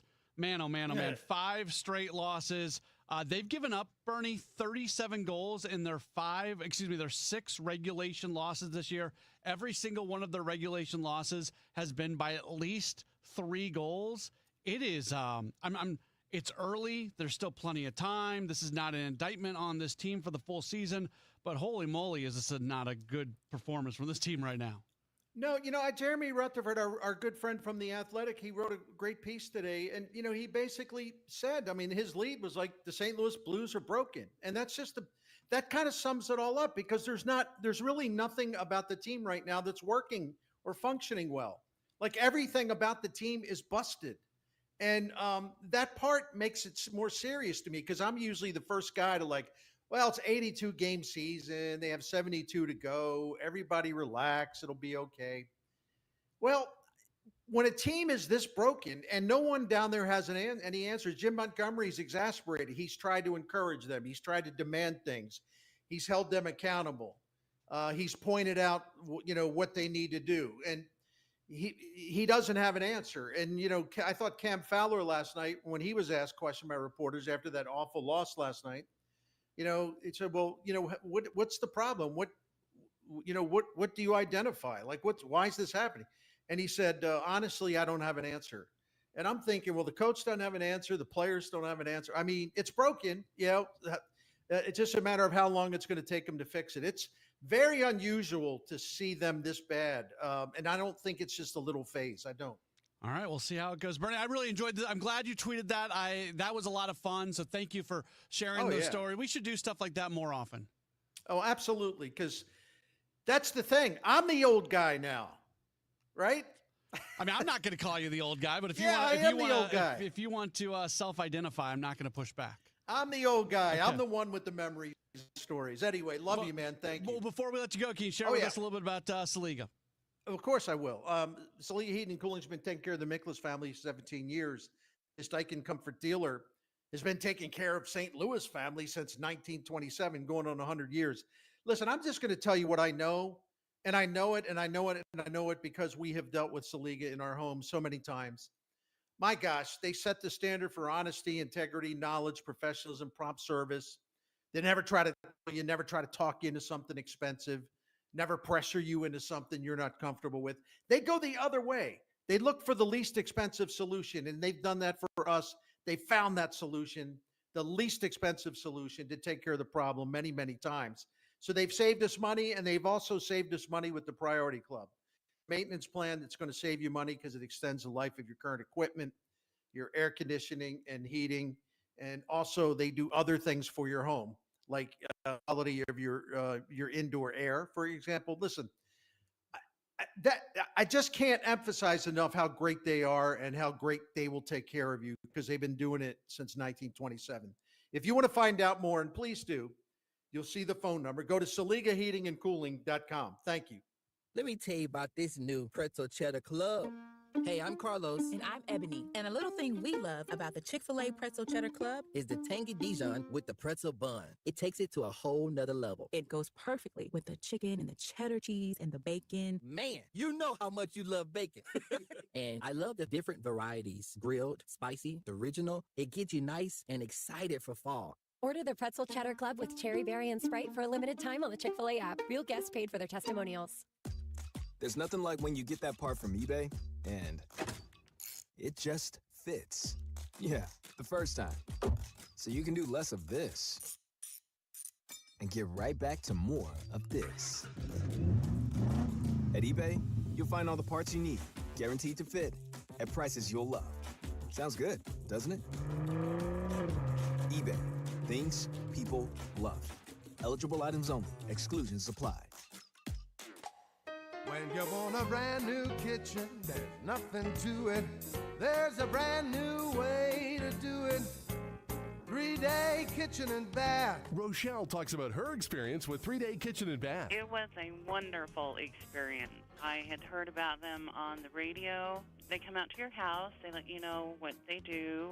They let you pick out your features, your colors, and then they come into your home the morning they start. They walk you through this is what's going to happen, and you leave for a few days, and you come home, and it's done. Was it easy? It made it easy because you're not in the middle of a mess for 2 or 3 months. Left on a Tuesday morning, and it was done on a Thursday night. We came home Friday morning early because we were so excited. What was your reaction when you first saw it? Wow. Wow. It's about time. 3 days or less. At 3-day kitchen and bath. I'm Ed Evans, CEO of Consumer Cellular. Ever wonder why Big Wireless wants you on an unlimited plan? They probably want you to cover the cost of those 20-somethings using all that data every month. But most people 50 and up like me only use 12 gigs or less. Don't get bamboozled by Big Wireless. Switch to Consumer Cellular. Our plans start at just $20, and we use the same towers as the big guys. Join the millions who choose something better, because if you're not using all that data, you're probably getting used. Call 1-888-FREEDOM, visit consumercellular.com/facts or a store near you. Plans include $5 credit for auto pay and e-billing. See site for additional facts. Nobody had to tell your grandparents not to drive while using their typewriters. Why should it be any different for us kids and our cell phones? Distracted driving was the cause of more than 3,000 deaths in 2022. Come on, we're smarter than this. Let's put down the phones and focus on the roads. Drive safe, everybody. Don't drive distracted. A message brought to you by the National Highway Traffic Safety Administration, Project Yellow Light, and the Ad Council. FanDuel, America's #1 sportsbook, coming to Missouri soon. December 1st, finally you'll be able to bet on all your favorite teams and all your favorite sports, and it could not come at a better time of year. With football, basketball, hockey, it's all happening, and with FanDuel, tons of ways to get in on the action. You can bet on everything from the money line, over-under, bet the spread, or look to the future. Maybe you know who the MVP is going to be or win Coach of the Year, or what team's going to win the championship. You can do that with FanDuel. Plus, with live betting, you can even pick what player's going to score the next touchdown and the one after that while the game is going on. Download the FanDuel app and get familiar with it, because the app will be live to use December in Missouri. You can see for yourself why FanDuel is America's #1 sportsbook. Visit FanDuel.com/Missouri to download the app. FanDuel, play your game. 21 and over and present in Missouri. Gambling problem? Call 1-800-GAMBLER. Welcome back to the Gray Bar Sports Open Line. Once again, Matt Pauley on KMOX. It's Gray Bar Sports Open Line here on KMOX. If you've been paying attention to the World Series, a very cool moment in that crazy 18-inning game the other day. The game was finished out by Dodgers pitcher Will Klein. Now, if you did not know, Klein actually played his college baseball only about 2 hours away from St. Louis at Eastern Illinois, and he played for Coach Jason Anderson, a former big leaguer himself. And Coach Anderson joins us right now. Coach, thanks for taking some time with us. How are you? Hey, I'm doing great. Big win the other night, and appreciate you having me on. Yeah, let's start with this. Did you make it all 18 innings? Were you locked in when Will came in? No. I think I fell asleep about the 12th inning, and I was watching the game with my 14-year-old son, and he stayed up, and he actually let me sleep through Will's first inning, and then he woke me up in the second inning, and pretty locked in after that. What is it for you? I have to say, I know you were a big leaguer yourself, but watching guys that you coached in college to have that kind of moment and that kind of impact, what did that mean to you? Oh man, it's just great, man. It's exciting for Will, obviously, but also his family. Like, he has put in a ton of work and made improvements to his game, and nobody ever thinks they're going to end up being a World Series hero, but when the moment arises, the question is, are you ready for it? And he was ready for it. It was really neat to see. So, you look at his college numbers, they were somewhat pedestrian. I know you don't always you can't project a guy as a big leaguer. Did you see something when he was playing for you? Did you have a thought that this guy had an opportunity to get into pro baseball and to work up the ranks and eventually get to the big leagues? Well, when we brought him in, he was in high school. He was a high school catcher, so very limited pitching experience. And so his freshman year, we really worked on, just turning him into a pitcher. Didn't really have a whole lot of off speed, didn't have a whole lot of command, which led into sophomore year where he got a little bit better, but still a little erratic. But his junior year, he was electric. He was, high 90s and dotting fastballs on the quarter and plus breaking balls. The problem was it just happened to coincide with the COVID year. And so we only really got to see him for 4 starts. And, that was just another obstacle he had to overcome on his end. What did you see from him? That's an interesting story. The fact that he was a catcher coming out of high school. What did everybody know he was going to be a pitcher at the next level, or was it something that you and maybe your staff specifically saw? Well, I don't know what anybody else saw, but he's a Bloomington, Indiana kid, right there where Indiana University is. But I saw him. He had great size. He had a good arm. He was high 80s or low 90s, fresh arm. But what I really liked about him was his school mentality. He was a 34 ACT, and that told me that he was really going to be able to work. And, if he put the same effort in the classroom as he did on the field, we were going to be able to develop him. And we did the visit, and, the combination of talking to him and meeting his family and to seeing his support staff, it was easy. Like, it was a good fit, and we were excited to bring him in. We're talking to the head coach of Eastern Illinois baseball, and that is Jason Anderson. He was Will Klein's coach when Will was playing college baseball, again, just a couple hours away from here in St. Louis. What does it do for your program? Bluntly, we would not be having you on. Eastern Illinois baseball is not something we'd be talking about here on KMOX if not for this moment. Over these last couple days, what has it done? Because it has put a bit of a spotlight on your program. Yeah, well, for him, he's one of the guys that helped turn our program around. We've had a lot of success over here. We put 3 guys in the big league last year. We had Trey Sweeney, who was a first-round pick. Hayden Birdsong was in the rotation with the Giants at 23 years old. And then you got Will throwing over 100 miles an hour. But we also got Ryan Ignacio in AA. We won championship rings 2 out of the last 3 years. We won academic awards. And so, this stuff all stemmed from guys like him that, we talk about winning everything around here, the classroom, the weight room, on the field. And, he's all of those things. And so that's what he really means to us. And he's opened the door to really show other guys that, hey, this is really possible. The Eastern Illinois, from an athletic standpoint, it gets talked about a lot with football because there's been a number of individuals connected to Eastern Illinois that have gone on to do really good things in the NFL. It's beyond baseball, beyond football. I mean, this is just an athletic department that certainly probably has punched above its weight in terms of producing high-end players, high-end coaches, things like that. Yeah, and that's what I like. Our program, when I recruit guys, I tell them, like, I want to do things that people don't think we can do. Like, I don't want to be at the program that just goes and buys players that other guys have developed.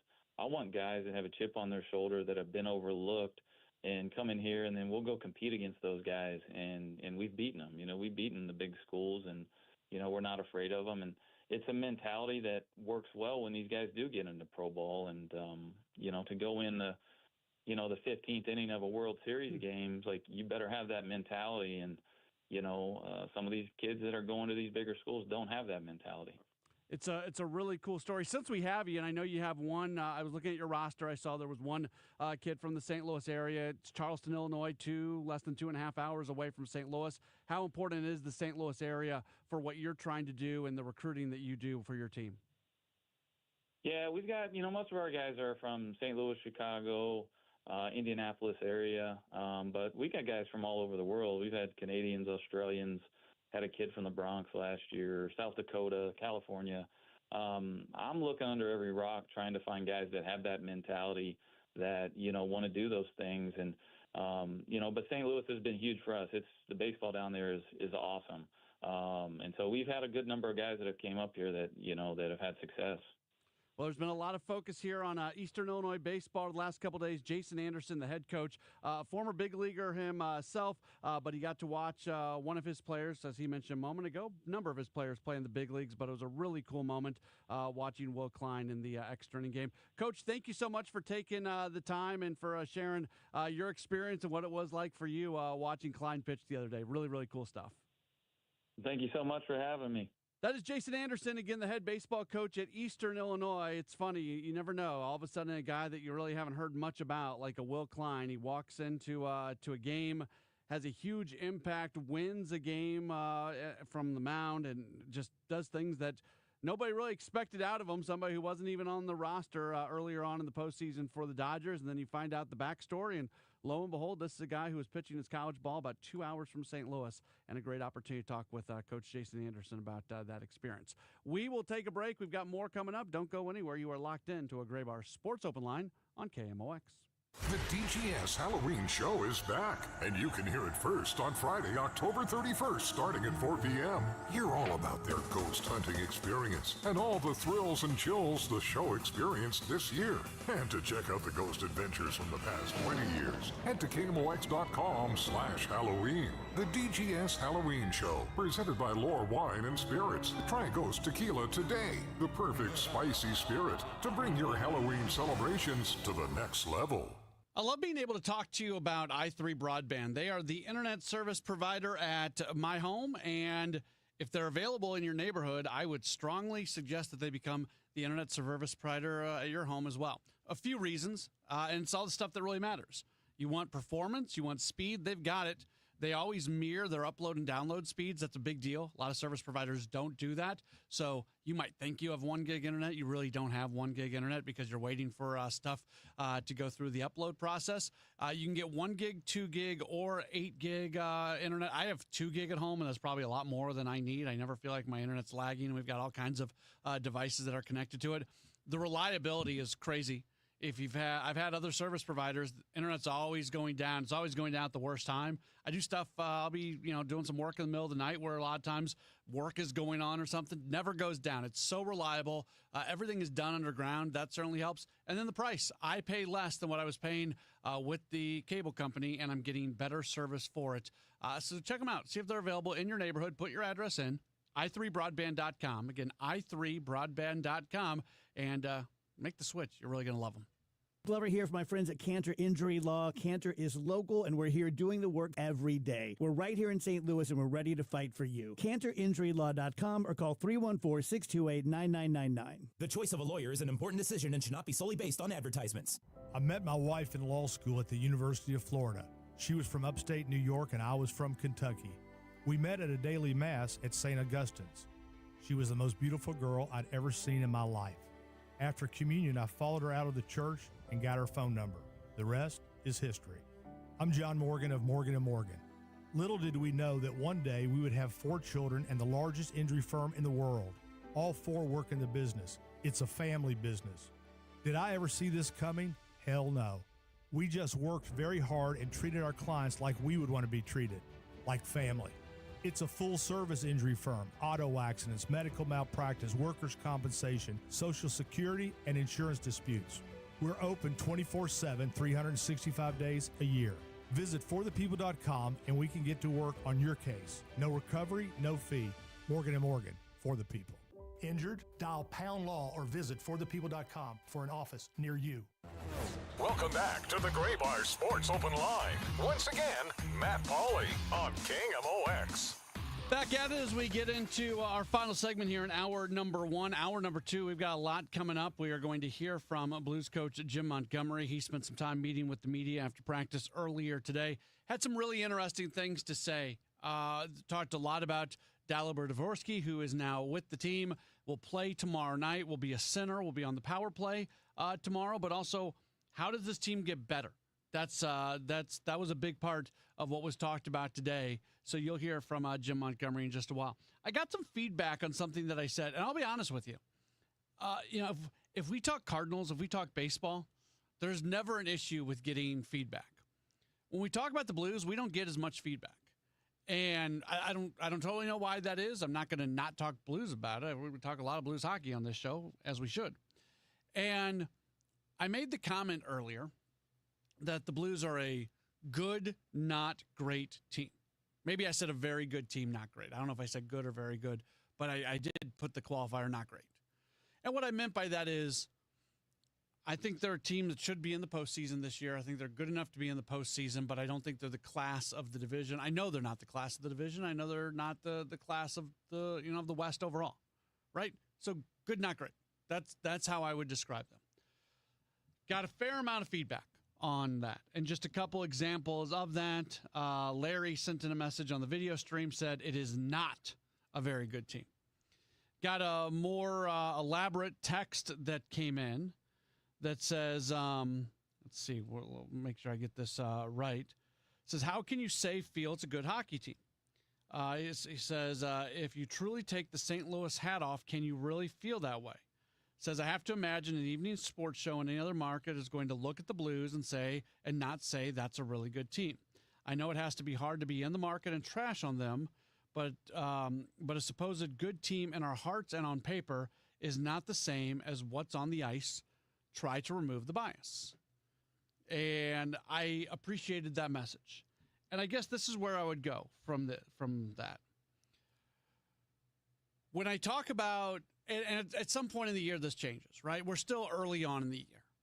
If they continue to play the way they are playing right now, well, 2 months from now, I'm not going to tell you they're a good team.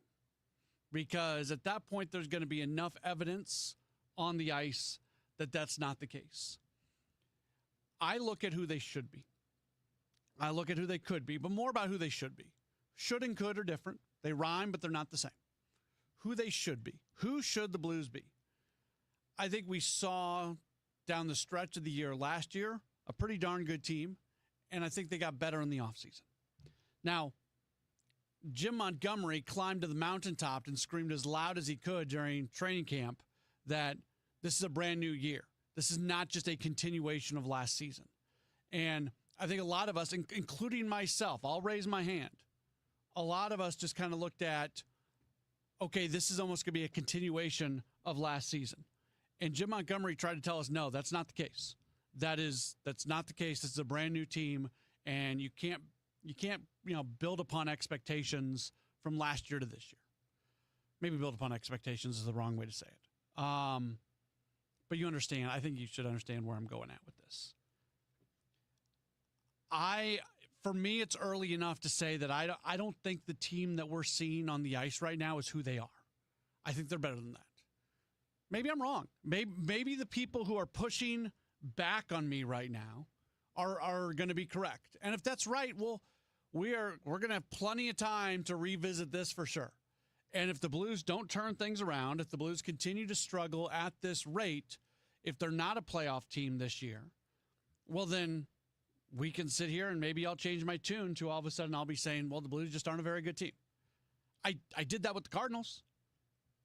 And I don't think it's I'm not afraid of changing opinions, and I don't think it's talking out both sides of my mouth. I'm a real big believer in this. I believe what I believe, and I believe what I believe for reasons. But when given new information, I am the first to reevaluate things and look at things differently. I think from a self-awareness standpoint, I actually think that's one of my strengths. I tend not to dig in on positions. When something presents itself, when there is new information out there, I have no problem changing my opinion based off that.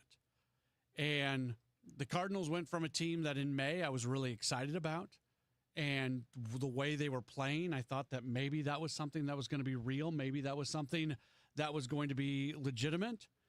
And by the time the season got done, I think we could all sit back and say, you know what? They just weren't a very good team. They just didn't have enough talent. They played over their skis in the month of May, and some people, including myself, probably got caught up in it a little bit. And at the end of the day, they just weren't the best team. Maybe that's going to happen in kind of reverse order here with the Blues moving forward, right? And I hope not.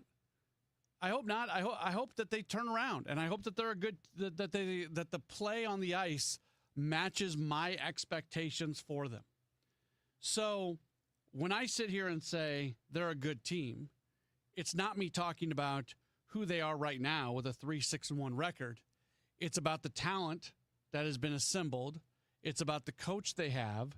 It's about the things that they can be, and it's still early enough in the season that I feel like they can reach that. One final thing before we get out of here for hour number one. This is hockey related. I wanted to share this story because I think it's really cool. This was written by, it's from The Athletic. Let's see. James Myrtle wrote it. I believe that's how you say his name. Brad Marchand of the Florida Panthers. I don't know if you've heard this story. It's pretty darn cool. He is actually stepping away from the Florida Panthers for a single night. He had a friend in his hometown of Halifax, and his friend, a local coach and a trainer in Halifax, J.P. McCullum. J.P. recently lost his 10-year-old daughter after a battle with cancer. Just a terrible, terrible story. So Brad Marchand is stepping away from the Florida Panthers. And one of the cool, when you hear about Marchand, you think about like super tough guy, right? Like he has a reputation as a player, a certain reputation. Well, this shows you that who the guys are on the ice sometimes is not exactly who they are in real life, for lack of a better term. And that's not true just about hockey. That's true about everything. So Marchand's going to be coaching in place of this individual, McCullum, when the Nova Scotia under-18 hockey Halifax team play in a game that's going to be coming up again. I believe that's going on tonight. And this game is going to be used as an opportunity to honor the memory of that man's daughter, raise funds for the family as well, as evidently they do need a little bit of help in that area. And Marchand has donated a signed jersey for an online raffle. But really, really a cool thing right there that Brad Marchand's leaving the Florida Panthers for a night, has a close relationship with this individual, and he's gonna step aside from the Florida Panthers and go coach this team in honor of a friend. So I saw that today. I thought it was really, really cool. And one of those stories that I'm glad The Athletic wrote about, and I'm glad it got out there a little bit because we don't always hear those type of stories, and I just thought it was certainly something that absolutely was worth mentioning. Blues are going to get back at tomorrow night. Again, coming up in hour number 2, we are going to hear a little bit from Jim Montgomery. He had a lot to say today. I've gone through some of it, but we're going to listen into him of all of his non-game media conferences that he's had this year. I thought today was... for me personally, it was kind of the most enlightening. He said a lot of things about a lot of different things, and certainly want to play that for you. And then also in hour number 2, we are going to hear from Kansas City Chiefs quarterback Patrick Mahomes, his weekly conversation that he does with our sister station, 96.5 The Fan in Kansas City. We like to replay that for you each and every week, and we're going to do that for you after the Chiefs came away with a good victory. Also in the 7 o'clock hour, something crazy's happening. I've talked about this way too much lately. This just shouldn't be something that we're talking about on an everyday basis, but the college football, the way things are going right now in college football with the coaches, it's crazy. It's absolutely crazy with what's happened with the coaching carousel. And there were some comments made today by the governor of Louisiana, of all things, about the head coaching position at LSU and who's actually going to be hiring that position. And if we were to take the same situation and apply it to Missouri, it would be a really weird thing. So we'll get into that coming up as well here in just a little while. As always, if you want to join us, 314-436-7900, 314-436-7900. That's how you call. That's how you text. You can tweet at me as well, at Matt Pauley on air. You are locked in to a Gray Bar Sports Open Line right here on KMOX. It's the Medicare Advantage annual enrollment period, and Humana knows not everyone has the same needs when picking a Medicare Advantage plan. Now that I'm retired, I want to enjoy the life I've worked hard to build. So I want a plan that covers me when I'm traveling the country. Humana has a plan for that. As a veteran, I want a plan that fills in the gaps my VA coverage doesn't provide, like dental care. Humana has a plan for that. I feel good about my health. I just want care and coverage with predictable costs. No surprises. Humana has a plan for that. With a Humana Medicare Advantage plan, you get coverage and benefits that focus on what matters most to you. Learn more at gethumana.com. Humana, a more human way to healthcare. Humana is a Medicare Advantage HMO and PPO organization with a Medicare contract. Enrollment in any Humana plan depends on contract renewal. Dan owed an unbelievable amount of money to the IRS. I got behind on my taxes. It's a horrible feeling. He was in denial. And when I got those letters from the IRS, you wanted to act like they didn't exist. Finally, Dan turned to Optima Tax Relief, the leading tax resolution firm. A-plus rated by the Better Business Bureau, they've resolved over $1 billion for their clients. Optima got me a settlement with the IRS. These people are really people-friendly. It was every bit of a new lease on life for me. The fast action and the great results made Dan's head spin. I felt like I was in a dream, but it's real, and I have paperwork to prove it. They got the job done, and life is good. For tax help you can trust, call Optima now for a free consultation. If you're worried about what's going to happen with the IRS, stop worrying. Make the call now. Call 800-348-0269. 800-348-0269. 800-348-0269. Optima Tax Relief. Testimonial from an actual client. Some restrictions apply. For complete details, please visit OptimaTaxRelief.com. You're listening to Leaf Filter Radio, and the guru of gutter protection himself, Chris Coonahan, is here to take your most pressing leaf-related questions. Hey, everybody. Chris here. I understand we have Ron on the line. Ron, where are you calling from? Uh-oh. Ron, are you calling from a ladder? Well, I was. I wanted to ask Chris what I need to do to get my gutters ready to have leaf filter installed. Oh, Ron, you don't have to do anything. A Leaf Filter Trusted Pro will come out and clean out your gutters, realign and seal your gutters, and install Leaf Filter, America's #1 gutter protection system. So I didn't need to get on this ladder? Ron, Leaf Filter Trusted Pros are in your neighborhood and ready to help. Just visit leaffilter.com/deal to schedule your free gutter inspection and get up to 30% off. Thank goodness. What was that site? To get this special radio offer, go to leaffilter.com/deal for your free gutter inspection today and get up to 30% off. That's leaffilter.com/deal for up to 30% off. leaffilter.com/deal. See representative for warranty details. Mid-America's most trusted voice for news. KMOX AM St. Louis. KMOX FM Hazelwood. Always live on the free Odyssey app. This is CBS News on the Hour, sponsored by Progressive Insurance. I'm Jennifer Kuiper. The Department of Defense has carried out a lethal strike on another suspected drug trafficking vessel in the Eastern Pacific. Secretary Pete Hegseth posting on social media that the vessel was known by U.S. intelligence to be involved in illicit narcotic smuggling, traveling along a known narco-trafficking route, and carrying drugs. Hegseth says 4 men aboard the vessel were killed. Former Central Illinois Sheriff's Deputy Sean Grayson was charged with 3 counts of first-degree murder, but a jury has found him guilty of second-degree murder for the fatal shooting of Sonia Massey. She was shot in her home last year after calling police about a possible prowler. Massey's father, James Wilburn, after hearing the verdict. There's a difference in this country when you have my skin color and Grayson's skin color. We need serious justice, not a miscarriage of justice that happened here in Peoria. Grayson's lawyers say their client feared that Massey was going to throw a pot of hot water at him. His sentencing is set for January 29th. As Hurricane Melissa heads toward the central Bahamas with 90-mile-per-hour sustained winds, cleanup is underway in Jamaica, where it slammed into the island yesterday with 185-mile-per-hour winds. A trail of destruction kills dozens in Jamaica, Haiti, and Cuba. Relief agencies in the U.S. are scrambling to help. CBS's Michael Wallace. The group American Friends of Jamaica has already raised $1 million. President Wendy Hart hopes to raise another $1 million. That will go to immediate relief efforts and rebuilding efforts. The Jamaica Independence Foundation is collecting donations. CEO J. Lexi Brooks. So we're hoping to target single mothers with children who are displaced. Greg Martin and his group Disaster Relief at Work will fly in donated supplies. Someone after a storm might say, man, I need one thing. And then they get a kit of 17 items and they're like, actually, I need it all. President Trump is in South Korea as he continues his Asia tour. Ahead of a scheduled meeting with China's President Xi, President Trump announced a deal with South Korea to share highly sensitive technology that would allow the South to build its own nuclear-powered submarine. South Korea's president says his country's goal is to modernize its alliance with the U.S. and to increase military spending to reduce America's responsibilities in the region. China has nuclear-powered submarines. North Korea is building one, posing a threat to both South Korea and the United States. Linda Kenyon, CBS News, Washington. Jurors convict a California animal rights activist for taking 4 chickens from a Purdue Farms poultry plant. Zoe Rosenberg has been found guilty of trespassing and felony conspiracy and faces more than 5 years in prison.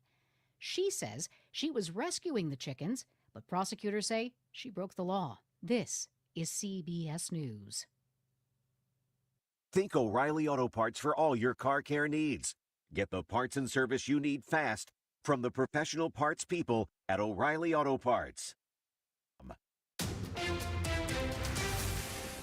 At 7:03, it's a cloudy sky. Right now, 51 degrees. The feels like is 45 downtown at the Arch.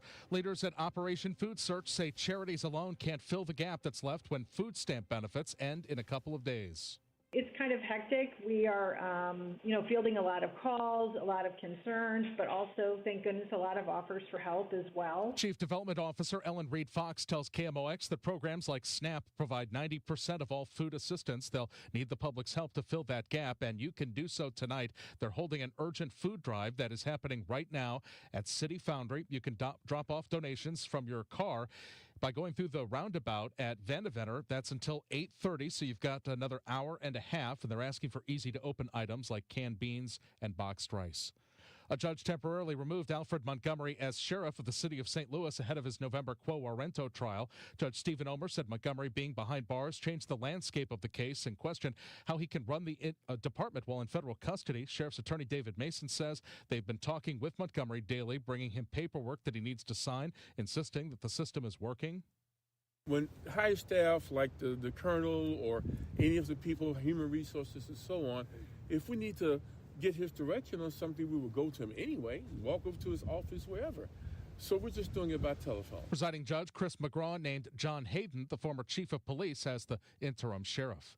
Artificial intelligence was a big focus for Missouri city managers at an international conference in Tampa. This is Stuart McMillan. Panels and discussions, a chance to do some tours and kind of see how Tampa does things. Festus City Administrator Greg Camp was among 80 other city officials and business people from Missouri at the International City Management Association Conference. Very informative. It's a lot of fun and get to catch up with folks around the country that maybe you only get to see once a year. One of the sessions included real-world examples demonstrating how cities and counties are leveraging AI for efficiency, everyday tasks, streamlining operations, and better budgeting. I have had a chance to sit through a couple of those since we've been here, and again through the exhibit hall talking to some of the vendors. The Federal Reserve cut its key interest rate today. Jerome Katz, business professor at SLU, says there is some improvement in parts of the economy. The fly in the ointment is the potential impact of tariffs and other trade deals on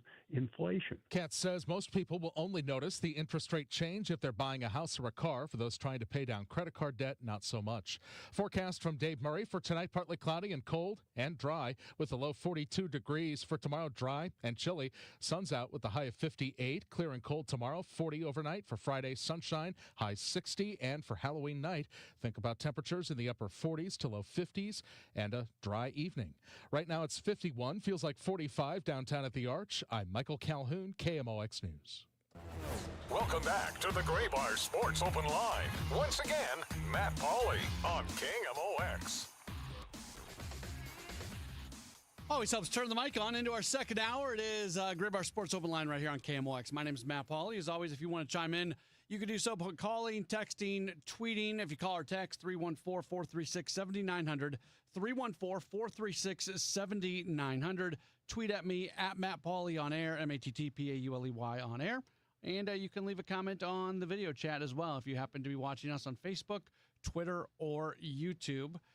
The news of the day from a baseball standpoint, Derek Shelton has been hired as the Minnesota Twins manager, the former Pirates manager. I just saw something that Jeff Jones tweeted out a little while ago. He had tweeted out that if Shelton had not gotten a managerial job this year, that he could have seen a scenario where Shelton ended up working in St. Louis in some form or fashion, has ties here, knows Hein Bloom evidently well. He and Oliver Marmol evidently are friends based off what Jeff said. So I guess in a roundabout way, there might have been a St. Louis impact. I'm going to be curious with Shelton because one of the things I always like to see is when managers are in places.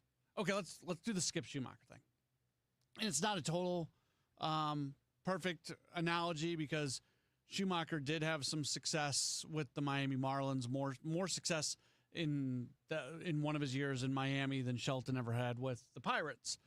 But it's one of those places where you're not expected to win, right? You're not given the resources to win in a Pittsburgh, in a Miami. And both those managers were considered to have done a very good job with what they had to work with. I do think it was time for Pittsburgh to make a change like that for the lack of success that they had under Derek Shelton and him being there so long. At some point, they needed a new voice. They got a new voice. I think Kelly did a nice job there, and he got the full-time job following the season coming to an end. But I'm always curious to see what it looks like when a guy who is considered to have done a good job at a place where it's hard/impossible to win, what it looks like when they go somewhere else. And generally, that exact description would apply to Derek Shelton. Well, here's the problem. He's going somewhere in Minnesota that gives you a little bit more of a chance to win than what you have in Pittsburgh, but not a great chance to win. That's a team that a couple of years ago was in the postseason, and then they go into the offseason just looking to slash payroll. That's not a great situation. So I don't know how much better it's going to be for him. And then the other Major League Baseball managerial news coming out today is that Albert Pujols had a, count 'em, 9.5-hour meeting with the San Diego Padres. What I would love to have been a fly in the wall on that one. 9.5 hours. You're talking about a lot for 9.5 hours. If you're Albert Pujols and you don't get that job, it's like I had 2 interviews and the second interview was 9.5 hours. That could have been an email if you were not going to hire. That's a long interview. He was going to be in Southern California anyways. He is on coverage for MLB Network. He's been doing pregame stuff for the World Series tonight. But yeah, 9.5-hour meeting according to multiple reports. That's sort of the news of the day. Derek Shelton, former Pirates manager, taking over in Minnesota. And man, you would think that after a 9.5-hour meeting, at some point in time during that 9.5 hours, A.J. Preller or somebody else was thinking to themselves, you know what? Pujols just isn't the guy. They could have gone ahead and just ended it right there. The old whelp, and started to stand up like the Midwest goodbye. They could have done that. They could have given the whelp. There was no whelp given, evidently, or it came 9.5 hours into the meeting. So I saw this just a few moments ago. This is what we want to talk about. This is crazy. And maybe it's not crazy when you think about it in terms of the state of Louisiana. I'm not trying to take a shot at the state of Louisiana, but it's a unique state, and they do things their own way. If you haven't heard, there's a college football coaching vacancy in the state of Louisiana that's kind of a big deal after LSU fired Brian Kelly. So the governor of Louisiana, Jeff Landry, and let me be very honest here before we go any further. I don't know a whole lot about Jeff Landry. I don't know a whole lot about the political situation in the state of Louisiana. I assume it is I don't assume, I know it is a right-leaning state. But beyond that, the exact details of it, I don't know a whole lot about it. But this is what happened today. So Jeff Landry is the governor of Louisiana. He was doing a media conference, and it was connected to everything that's going on right now with the government shutdown and state-funded assistance going away and all that sort of stuff. Somebody asked him about his role in the firing of Brian Kelly. And he did have a role. That's been well reported, that as LSU and everybody was going through the process, because there's a lot of money that's going to be owed, that is owed to Brian Kelly, that the governor of Louisiana, Jeff Landry, was in on the conversation. So Landry was asked about who's going to make the hire on the next head coach. And the athletic director at LSU is Scott Woodward. And generally, an athletic director is the primary decision maker when it comes to bringing in a new football coach. Sometimes the university president will be involved in that. Like if Eli Drinkwitz is to leave Missouri this year, Laird Veach will, the Mizzou athletic director, will be involved in that. But the administration at Mizzou, I'm sure they will have a voice as well. It's not a singular decision being made by an athletic director, but the athletic director has probably the largest voice in much of that conversation. So Landry was asked about LSU athletic director Scott Woodward and what role the AD at LSU is going to have in hiring the next football coach. This is real. I read this and it almost seems like it's something that should come from the Babylon Bee or something. The governor of Louisiana, when speaking about LSU athletic director Scott Woodward, said this. This is a quote. "I can tell you right now, Scott Woodward is not selecting the next coach. Hell, I'd let Donald Trump select the next coach before I'd let him do it." That would be like Mike Kehoe being asked about if Eli Drinkwitz were to leave Missouri. And for some reason, somebody's talking to Governor Kehoe about it. That would be like Kehoe saying, "I could tell you right now, Laird Veach is not selecting the next coach. Hell, I'd let Donald Trump select it before I let him do it." This is real life. If I'm Woodward, I don't want that job anymore. And I know that's really easy for a guy hosting a sports radio show in St. Louis, Missouri to say, and there's not a whole lot of Power 4 athletic director jobs available.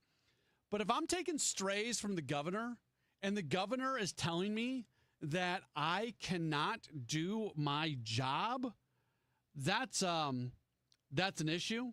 I guess Landry also, so this press conference that, again, was supposed to be about SNAP benefits and government shutdown and all that sort of stuff, it just absolutely devolved into a football conversation.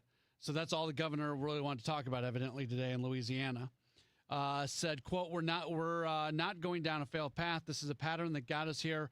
The guy talking about Woodward that wrote that contract cost Texas A&M $77 million. Right now, we've got a $53 million liability. We're not doing that again. What that was in reference to is Woodward was the AD at Texas A&M who signed Jimbo Fisher to a 10-year, $75 million contract in 2017. However, that contract was then extended by his successor at Texas A&M. That should be clear. That turned into a 10-year, $95 million contract. And then Fisher was fired in 2023 and had $77 fully guaranteed $1 million left on his contract at that point in time.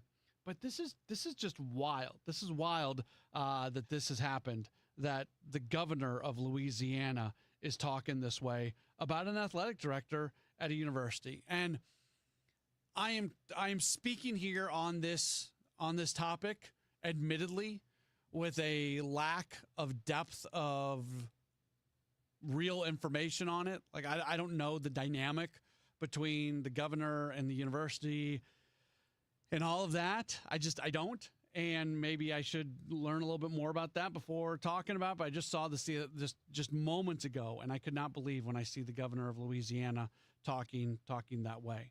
But, you know, in most states, especially in most SEC states, the highest paid government employee ends up being the football coach. And football runs so much. Like, football is overly important. And I'm not saying it's not important. It's just, we're at a place right now. We're seeing sports and politics, and this is not a political show. I'm not trying to go down that path right now, but we see sports and politics colliding more and more and more and more. Like the other day, there was a fake tweet that was sent out. Or what's the social media platform that Trump's on? I don't even know what it's called. The one that he created. Somebody had created basically a fake social media post from him where it said that he was not going to invite the Dodgers or the Blue Jays to the White House, no matter who ended up winning. It was totally fake. It wasn't true. He didn't say that. But it was believable, right? Like you see that and it's believable, and more we're seeing the intersection of sports and politics, and these coaching searches go along with it, because when you've got a government employee that you've got to pay $50 million for them to go away, that has to be something that crosses the desk of somebody in government at some point in time. And a lot of these coaches, most of these athletic departments now are their own corporations. They're independent totally of the university and the money that's coming in, but there's still a little bit of a connection in all of that. A quick update, by the way, a wild start to the World Series. It is currently in the top of the first inning, and the Toronto Blue Jays are leading this game by a 2-0 score on back-to-back home runs to start the game. The first batter of the game was Davis Schneider. He hit a home run, and then a moment later, Vladimir Guerrero Jr. hit a home run against Blake Snell, and it's just not going overly well for Snell here at the moment. They are out of the top of the first inning, but the Blue Jays do lead by a 2-0 score. So if the Blue Jays were to win tonight, that would allow them to take a 3-2 series lead back to Toronto for Game 6 and 7 if needed. But a very, very, very good start here for the Toronto Blue Jays against the Dodgers. Coming up in just a moment or so, we are going to hear from Jim Montgomery. He is the Blues coach. He spoke with the media earlier today. I thought he had some really interesting things to say. We'll hear that coming up. And then later on, we are going to hear from Kansas City Chiefs quarterback Patrick Mahomes, the weekly conversation he does with our sister station, 96.5 The Fan in Kansas City. That's all coming up here on KMOX. Hey Illinois, this is Ben Barnett, board-certified master arborist and owner at Timberline Professional Tree Care. Sorry, St. Louis, this message is for our friends in the Metro East. Did you know that most Missouri-based tree contractors can't legally travel into Illinois? This is due to federal motor carrier regulations that require large trucks and their drivers to be registered with the Federal Motor Carrier Safety Administration in order to travel across state lines. Almost all other tree services in Missouri fail to meet the requirements for safety, drug and alcohol testing, and equipment maintenance that are required for interstate travel. Here at Timberline, we meet and exceed all of these requirements and will be glad to travel across the river to meet all of your tree care needs. Call us today at 636-479-7475 for tree fertilization, pruning, insect and disease treatment, or complete removal. Or visit our website at stltreecare.com. That's scltreecare.com for service in the Metro East area. Have you recently lost a loved one and now you're handling their estate? Losing someone close to you is never easy, and if you've been named the executor or trustee, it's an honor, but you're probably feeling the weight of both grief and responsibility. At Jansky Law, they understand how overwhelming this process can be. Whether you're dealing with probate or trust administration, there are many legal steps involved, and in Missouri, an attorney is required for all probate matters. Even with a trust, the process is just as complex. Jansky Law is there to do the steps for you. With decades of experience, let them handle things with compassion and precision so you can focus on what really matters, your family and healing. Call Jansky Law at 314-881-6141 or online at janskylaw.com. That's spelled with a J, Jansky law.com. Jansky law.com. Jansky Law. The choice of a lawyer is an important decision and should not be based solely upon advertisement.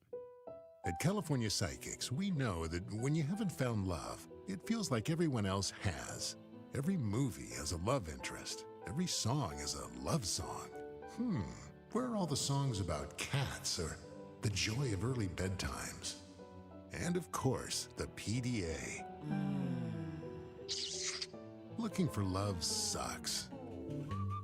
Thankfully, California Psychics can give you the guidance you need to help you find the one. We connect you with the very best. In fact, 98% of the psychics who apply to work with us don't make the grade. That's why we can guarantee if your reading isn't life-changing, it's free. Download the app or connect with us at CaliforniaPsychics.com. Right now, new customers receive 20 minutes for just $20. So, you could be feeling all lovey-dovey real soon. Experience the joy of certainty. California Psychics. It's the most inspiring night in sports, the Musial Awards at Stiefel Theater. You can be in the audience for this nationally televised event from St. Louis. Named for Stan the Man, the Musial Awards celebrate those who uplift us through their extraordinary sportsmanship. Experience the remarkable moments and people that make this an event like no other. The Musial Awards, presented by Maryville University, Saturday, November 22nd. Tickets at musialawards.com. You know Graybar for electrical parts, but there's one more thing you may not be thinking of us for that can help maximize your next project's total value. Our pre-project planning services are designed to help you win the bid, save on labor costs, and keep your installers productive across your entire build. The sooner you call us, the better, because when we're there from the beginning, we can anticipate your needs and help you solve problems before they become problems. Yep, Graybar does that. Welcome back to the Graybar Sports Open Line. Once again, Matt Pauley on KMOX. Welcome back in. It's the Graybar Sports Open Line right here on KMOX. My name is Matt Pauley as we continue to take you until 8 o'clock this evening. While the struggles, they are absolutely continuing for the St. Louis Blues. They have lost 5 straight games. They lose yesterday to the Red Wings by a 5-2 score. They're going to get back at it coming up tomorrow night when they match up against the Vancouver Canucks. Blues head coach Jim Montgomery met with the media today, and the Blues also announced earlier today that they are bringing up forward Dalibor Dvorsky from Springfield. He has played in 6 games for the Thunderbirds this season, leading the team with 3 goals, has 5 points overall, and somebody who certainly has a very, very bright NHL future. So an exciting moment for him as it looks like he's going to be given a real opportunity here moving forward. We'll see what happens when Robert Thomas is back, but this certainly feels like an opportunity for Dvorsky to get here and make an impact. And when Montgomery spoke with the media today, let's actually start with Robert Thomas. He gave a bit of an update on him. Doing better, is on the mend, taking the steps to be a player again, but doubtful for tomorrow. So Thomas not available tomorrow. So when we go to what that means for Dvorsky and what he's going to bring to this team, Montgomery is very excited about what that might look like. You know, when you first get in the NHL, you realize how grateful you are to be in the NHL. You're in the best league in the world. Everything is the best. The way you get treated, the Enterprise Center is full. You're playing in front of electric fans. You're playing against the best players in the world. So the natural energy that a young player brings energy to the group. And then if we're looking specifically at the player, his offensive skill set and his shot that can beat a goalie at any level from distance is something that is always beneficial to have in your lineup. Will you implement him in the lineup right away? Or? He's playing tomorrow night, and he's going to be on the power play tomorrow night. Is he a center wing? He's going to be a center. Montgomery does admit that Thomas's injury does contribute to the motivation to bring up Dvorsky and also to be playing him at center. Well, it factors into it for sure because, there's an offensive element that we're missing that we usually have that, so he can supply that. Now, it's a complete team effort by all our centers and who ends up low to replace what he does for us offensively and defensively combined. It's not just on the young man. Centers in the Blues system are asked to do a lot. Sometimes it's a bit more complicated than some other systems out there. And Montgomery did say that as Dvorsky gets here, it might take a little bit of time for him to acclimate to being a center in the system. Well, you got to get the repetitions, there's patterns in the game of hockey, even though it's a fluid game, there's patterns that happen. And the more you see the patterns, the more muscle memory and your brain sees it, and the quicker you play. You do need the reps, but we also have players, defensemen and other wingers that can help him. He doesn't have to be the low forward every time. All that being said, a couple very important things when it comes to the Blues right now and getting production and hoping to get some production from Dvorsky. Montgomery says that he really comes in playing very good hockey. That he's been very effective on the power play. And that these last 3 games have been his best 3 games that he's played. So he's feeling good about himself. He's making plays. He's scoring goals. He's doing the things, and that's why he's the guy that's called up. And we can talk all we want about his shot and what he's going to do and limitations and being young and anything that you want to throw from a negative standpoint. Maybe the biggest positive here is Dvorsky with his shot. He can absolutely score at any level. It's definitely something that he can provide because that's the strength of his game. If you just look at him offensively, his release, his shot, to be able to beat people with a one-timer or snapshot is something that's the best part of his offensive game. A few more things from Jim Montgomery. Again, the Blues losing yesterday, and they've got a record of 3-6-1. I thought this was really good. Of everything he said today, this was most interesting to me. He was asked, sometimes as a team, you might have some bad luck. You might look at your record and say, you know what? We've played better than the record would indicate. Sometimes it works the other way, too. Sometimes you look at your record and you say, we probably don't deserve that record. Well, the Blues, 3-6-1, obviously not very good. Montgomery was asked if he felt like their record represents who they are and the way they've played this year, and I thought his answer was really, really interesting. I think it's fair. I don't think our process has been good. We're not defending the good ice.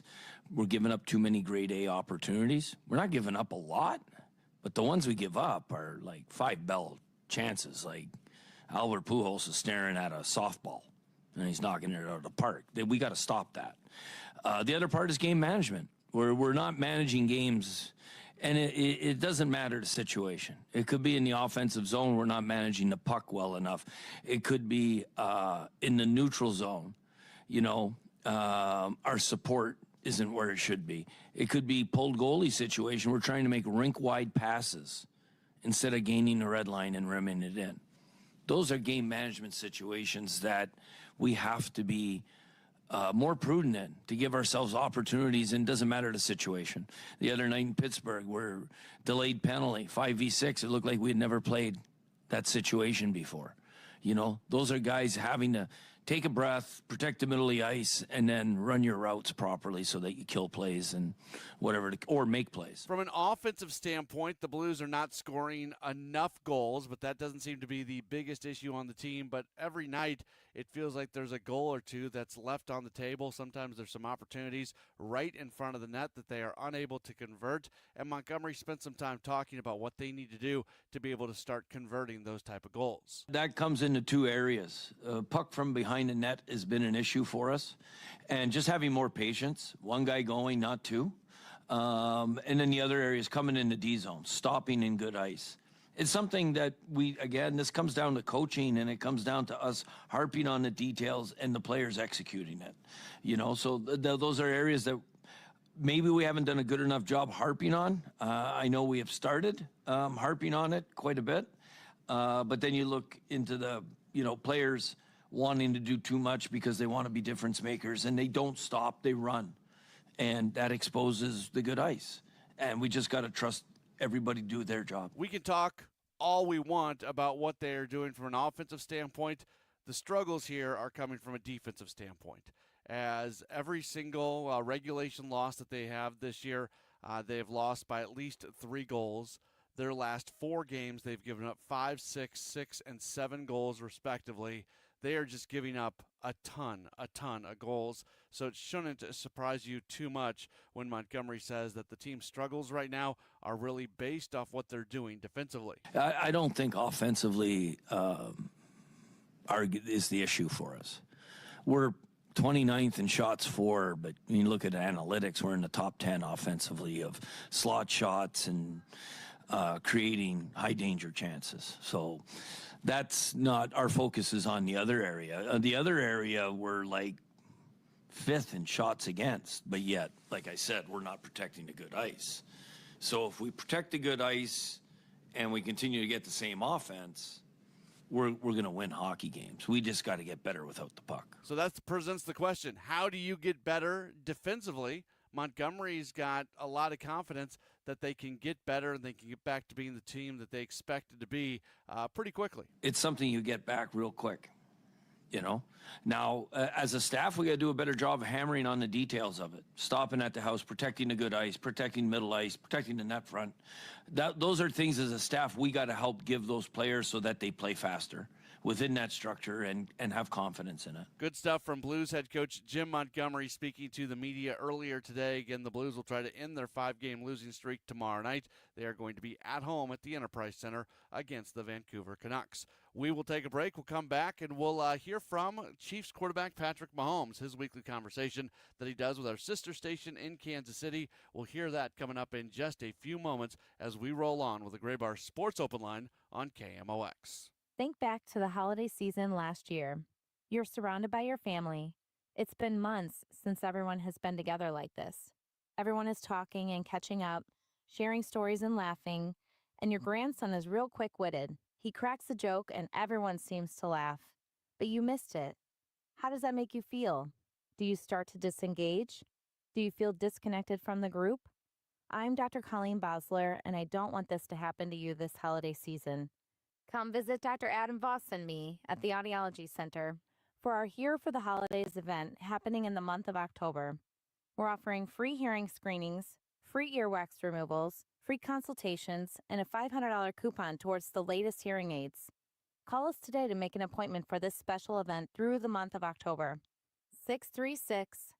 636-441-7470 or visit us online at theaudiologycenterstl.com. Looking for your dream home in Wentzville? Welcome to Sutton Farms by Lombardo Homes, where community and comfort come together. Enjoy resort-style living with a private clubhouse, indoor courts, a splash pad, sand volleyball, walking trails, and even a dog park. Choose from our newest Parkside series, or design your own custom home in our nature or traditional series, all within the top-rated Wentzville School District. Discover the perfect blend of small-town charm and modern convenience at Sutton Farms, located off Piney Road in Wentzville. Visit lombardohomes.com to learn more. Thank you, Missouri, for making Genesis of St. Charles your #1 and most trusted Genesis dealer for 2025.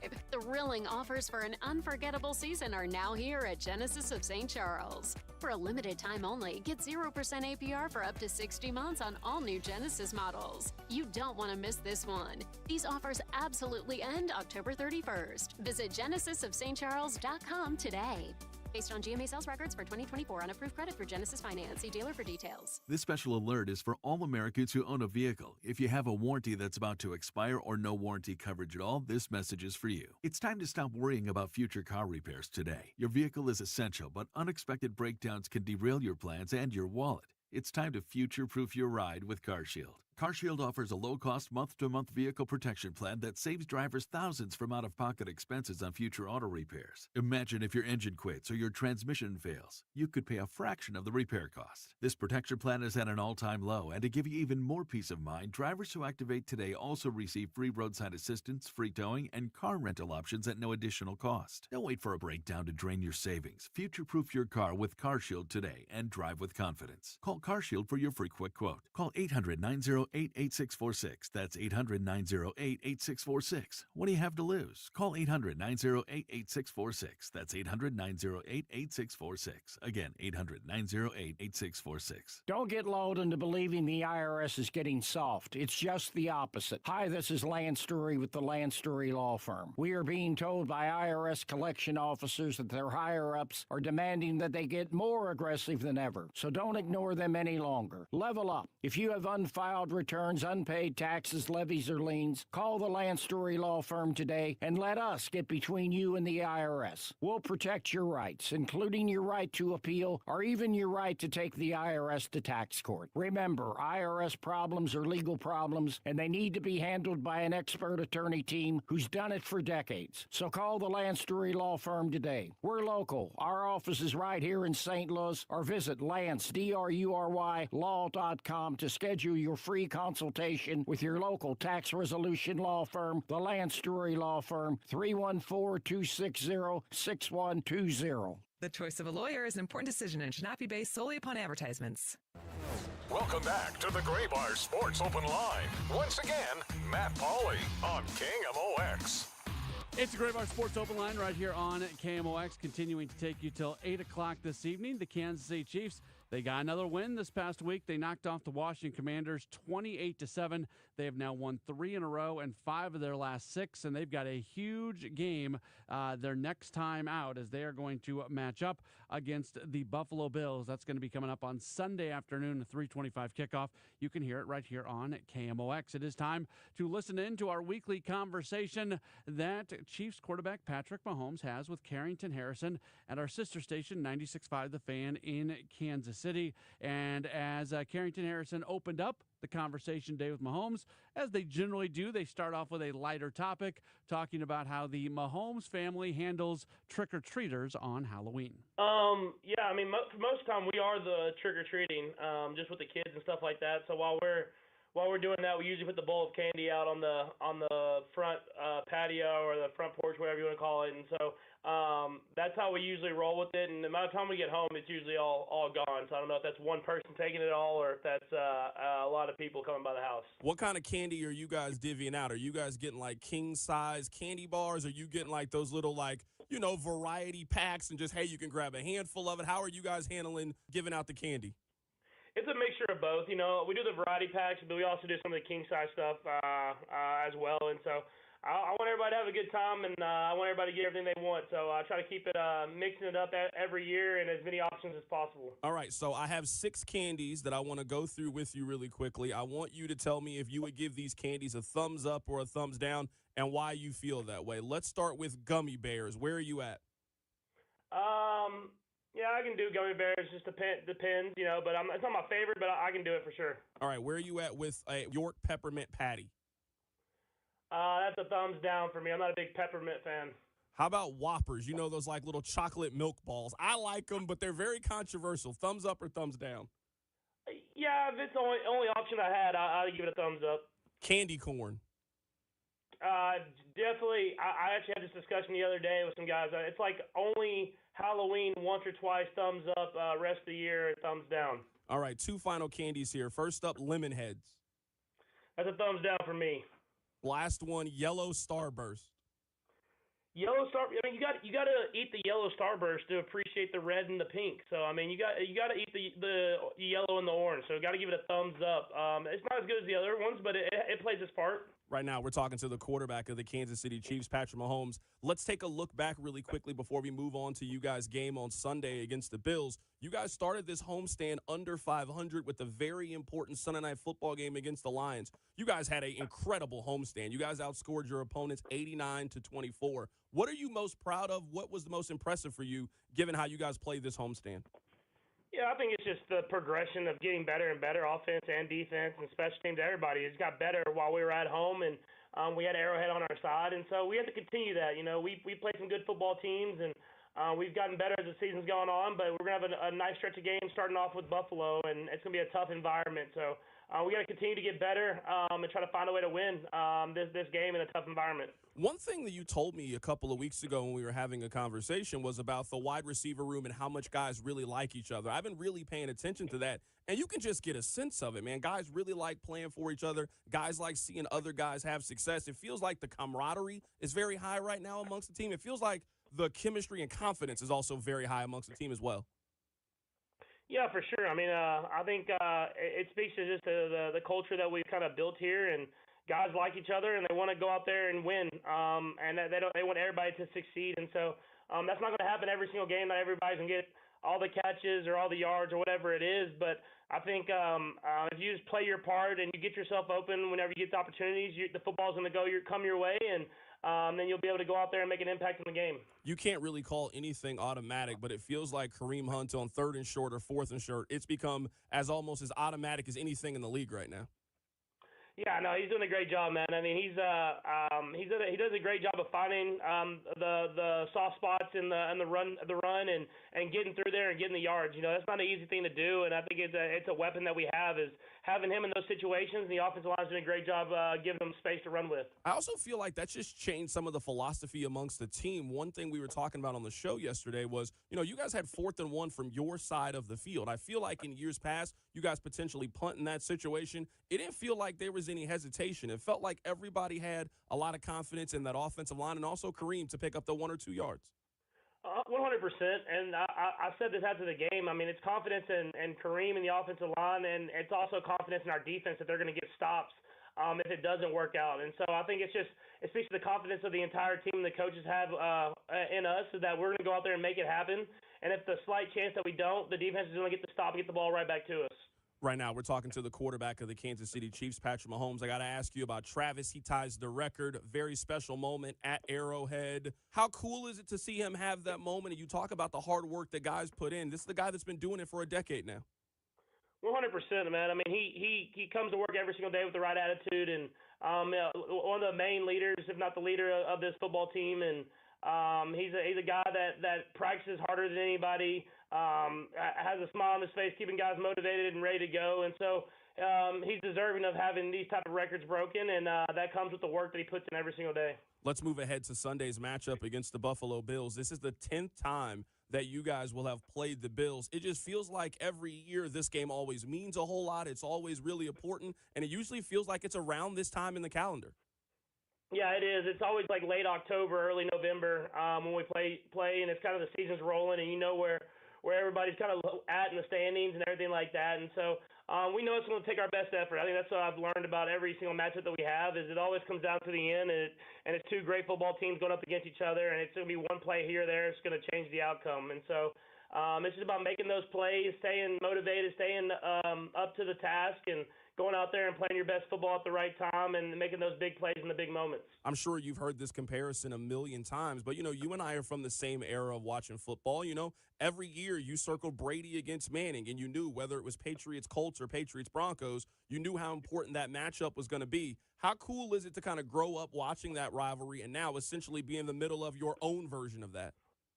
Yeah, I mean, I think it's really cool just being able to be in these big games and playing against the best of the best at quarterback and at teams. And so, I mean, it speaks to the work that both organizations have put in every single year to be in these big games year after year. And I think it just it speaks to the people that are in each building. So it's been a lot of fun, man. I mean, go up and playing these big football games against these top-tier quarterbacks, and having a friendship with Josh as well. It's cool to be able to go up there and know that he's going to play his best football in the big moments, and I plan on trying to do the same. Yeah, I was just going to ask you that. You know, what's the relationship like between you and Josh? Because it appears you guys are very friendly, but there's also a rivalry there. You want to beat him, he wants to beat you. What's the relationship like? What's the rivalry like between you and Josh Allen?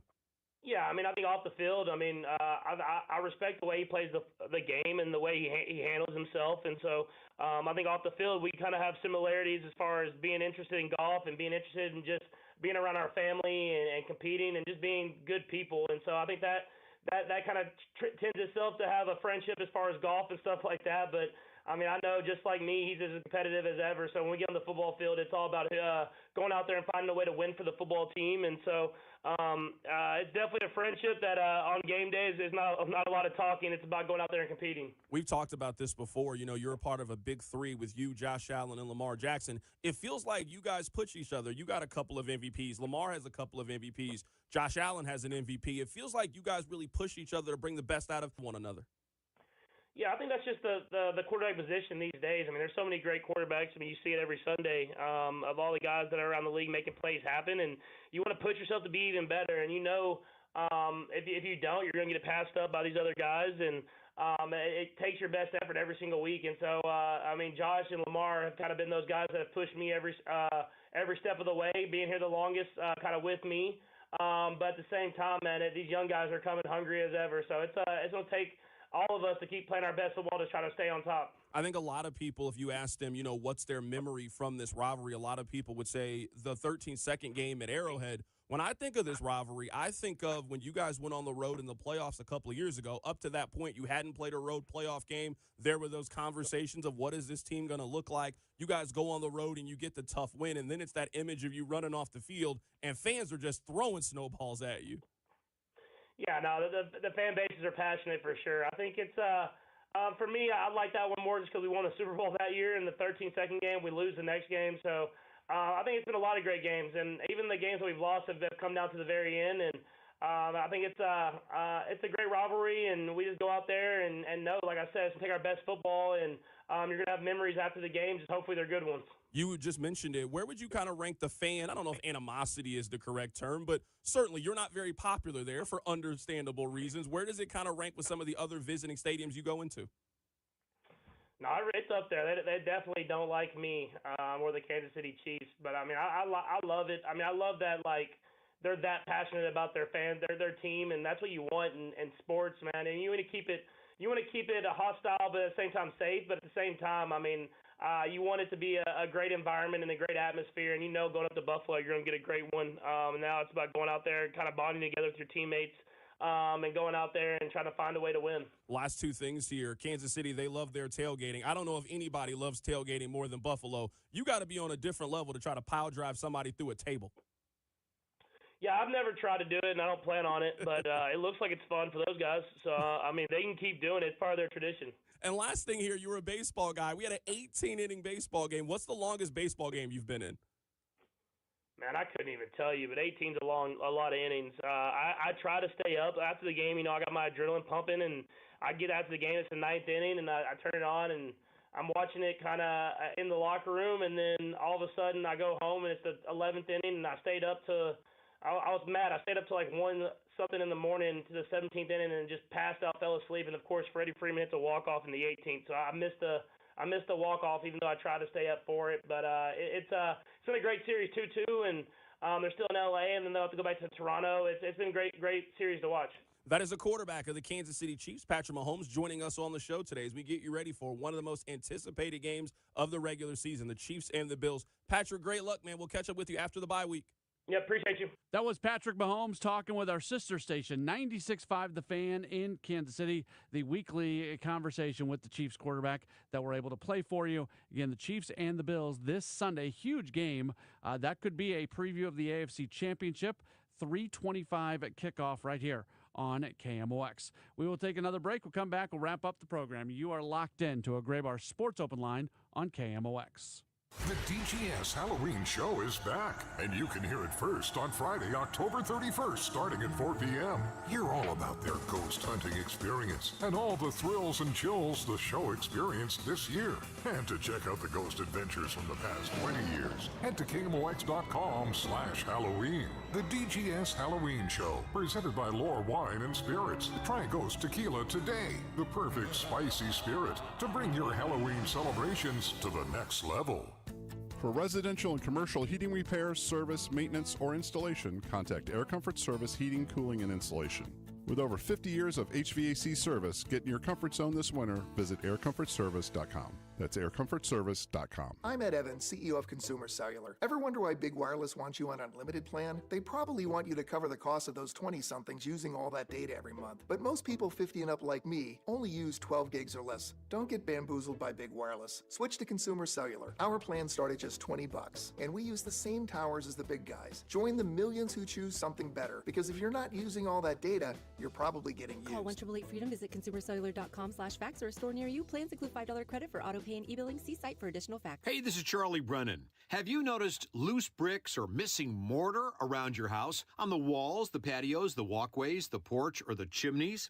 If so, you need to call Morelli Tuck Pointing. 314-645-1387.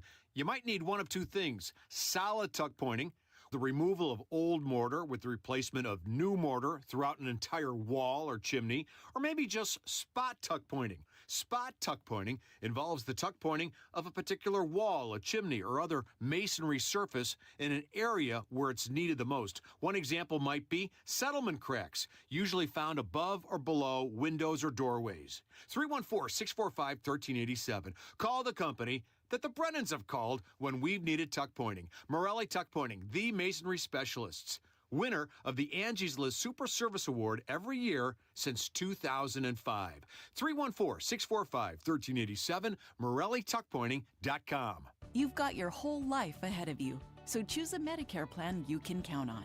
And that's what you get with a Medicare Advantage plan from United Healthcare. With more than 45 years' experience serving its members, United Healthcare has plans with low monthly premiums that fit your life today and as your needs change tomorrow.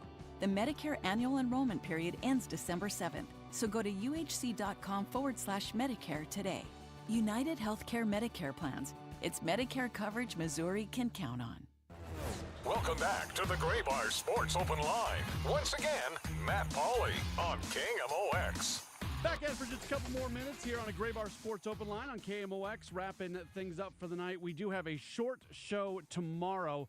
We're going to be done early for Thursday night football. The Thursday night matchup coming up tomorrow evening is going to be the Baltimore Ravens in Miami to take on the Dolphins. Wanted to mention this very quickly. We had Chaim Bloom on this past Sunday, as he is always on Sports on a Sunday morning. He'll be back on with Tom coming up this Sunday, but it gained a little bit of traction from a news standpoint about what he had to say about the timeline for Lars Nootbaar returning from the injury. He had the surgery to alleviate some of the pain in his heels. Well, advancing that story, Derek Gould wrote about it in the Post-Dispatch and at STL Today, and he talked to Nootbaar, and I would encourage you to read the story. But just sort of an update on where this whole thing is at. I thought it was interesting. Nootbaar was a little bit surprised by the fact that he needed surgery after he went to New York to meet with a doctor. And also, this is where it's a little bit frustrating because it really was not talked about at all that Nootbaar was dealing with pain in his feet, pain in his heels. And Nootbaar told Derek Gould that he had been dealing with this for a while and didn't really know what it was, but it was impacting his ability to do things. So from an athletic standpoint, I think we all know it all starts in the lower body, and it starts in the feet. So if you've got pain in your feet, if your feet are not allowing you to do things, that's going to transfer to your entire body. I'm not going to sit here and I was very disappointed with Lars Nootbaar's performance this year. Could have it been impacted by this pain in the feet all year long or through the second half of the season, however long? Yeah, it could have been. Could have it not been? Could have this just kind of been who Nootbaar is? I want to make it clear, I'm not sitting here making an excuse for him. I'm not sitting here and saying this is why the season went the way that it went. But I do think we need to present it as a possibility. Because as much people don't like to hear about the StatCast numbers and all those sort of things, Nootbaar still does some things, has some abilities where if he ever puts it all together, he can be a big-time, dynamic baseball player.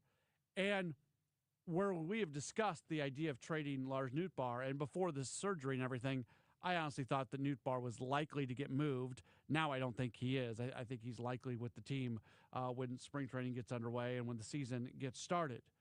But if, it's a big if, and he's dealt with so many different injuries, there's no guarantee on anything.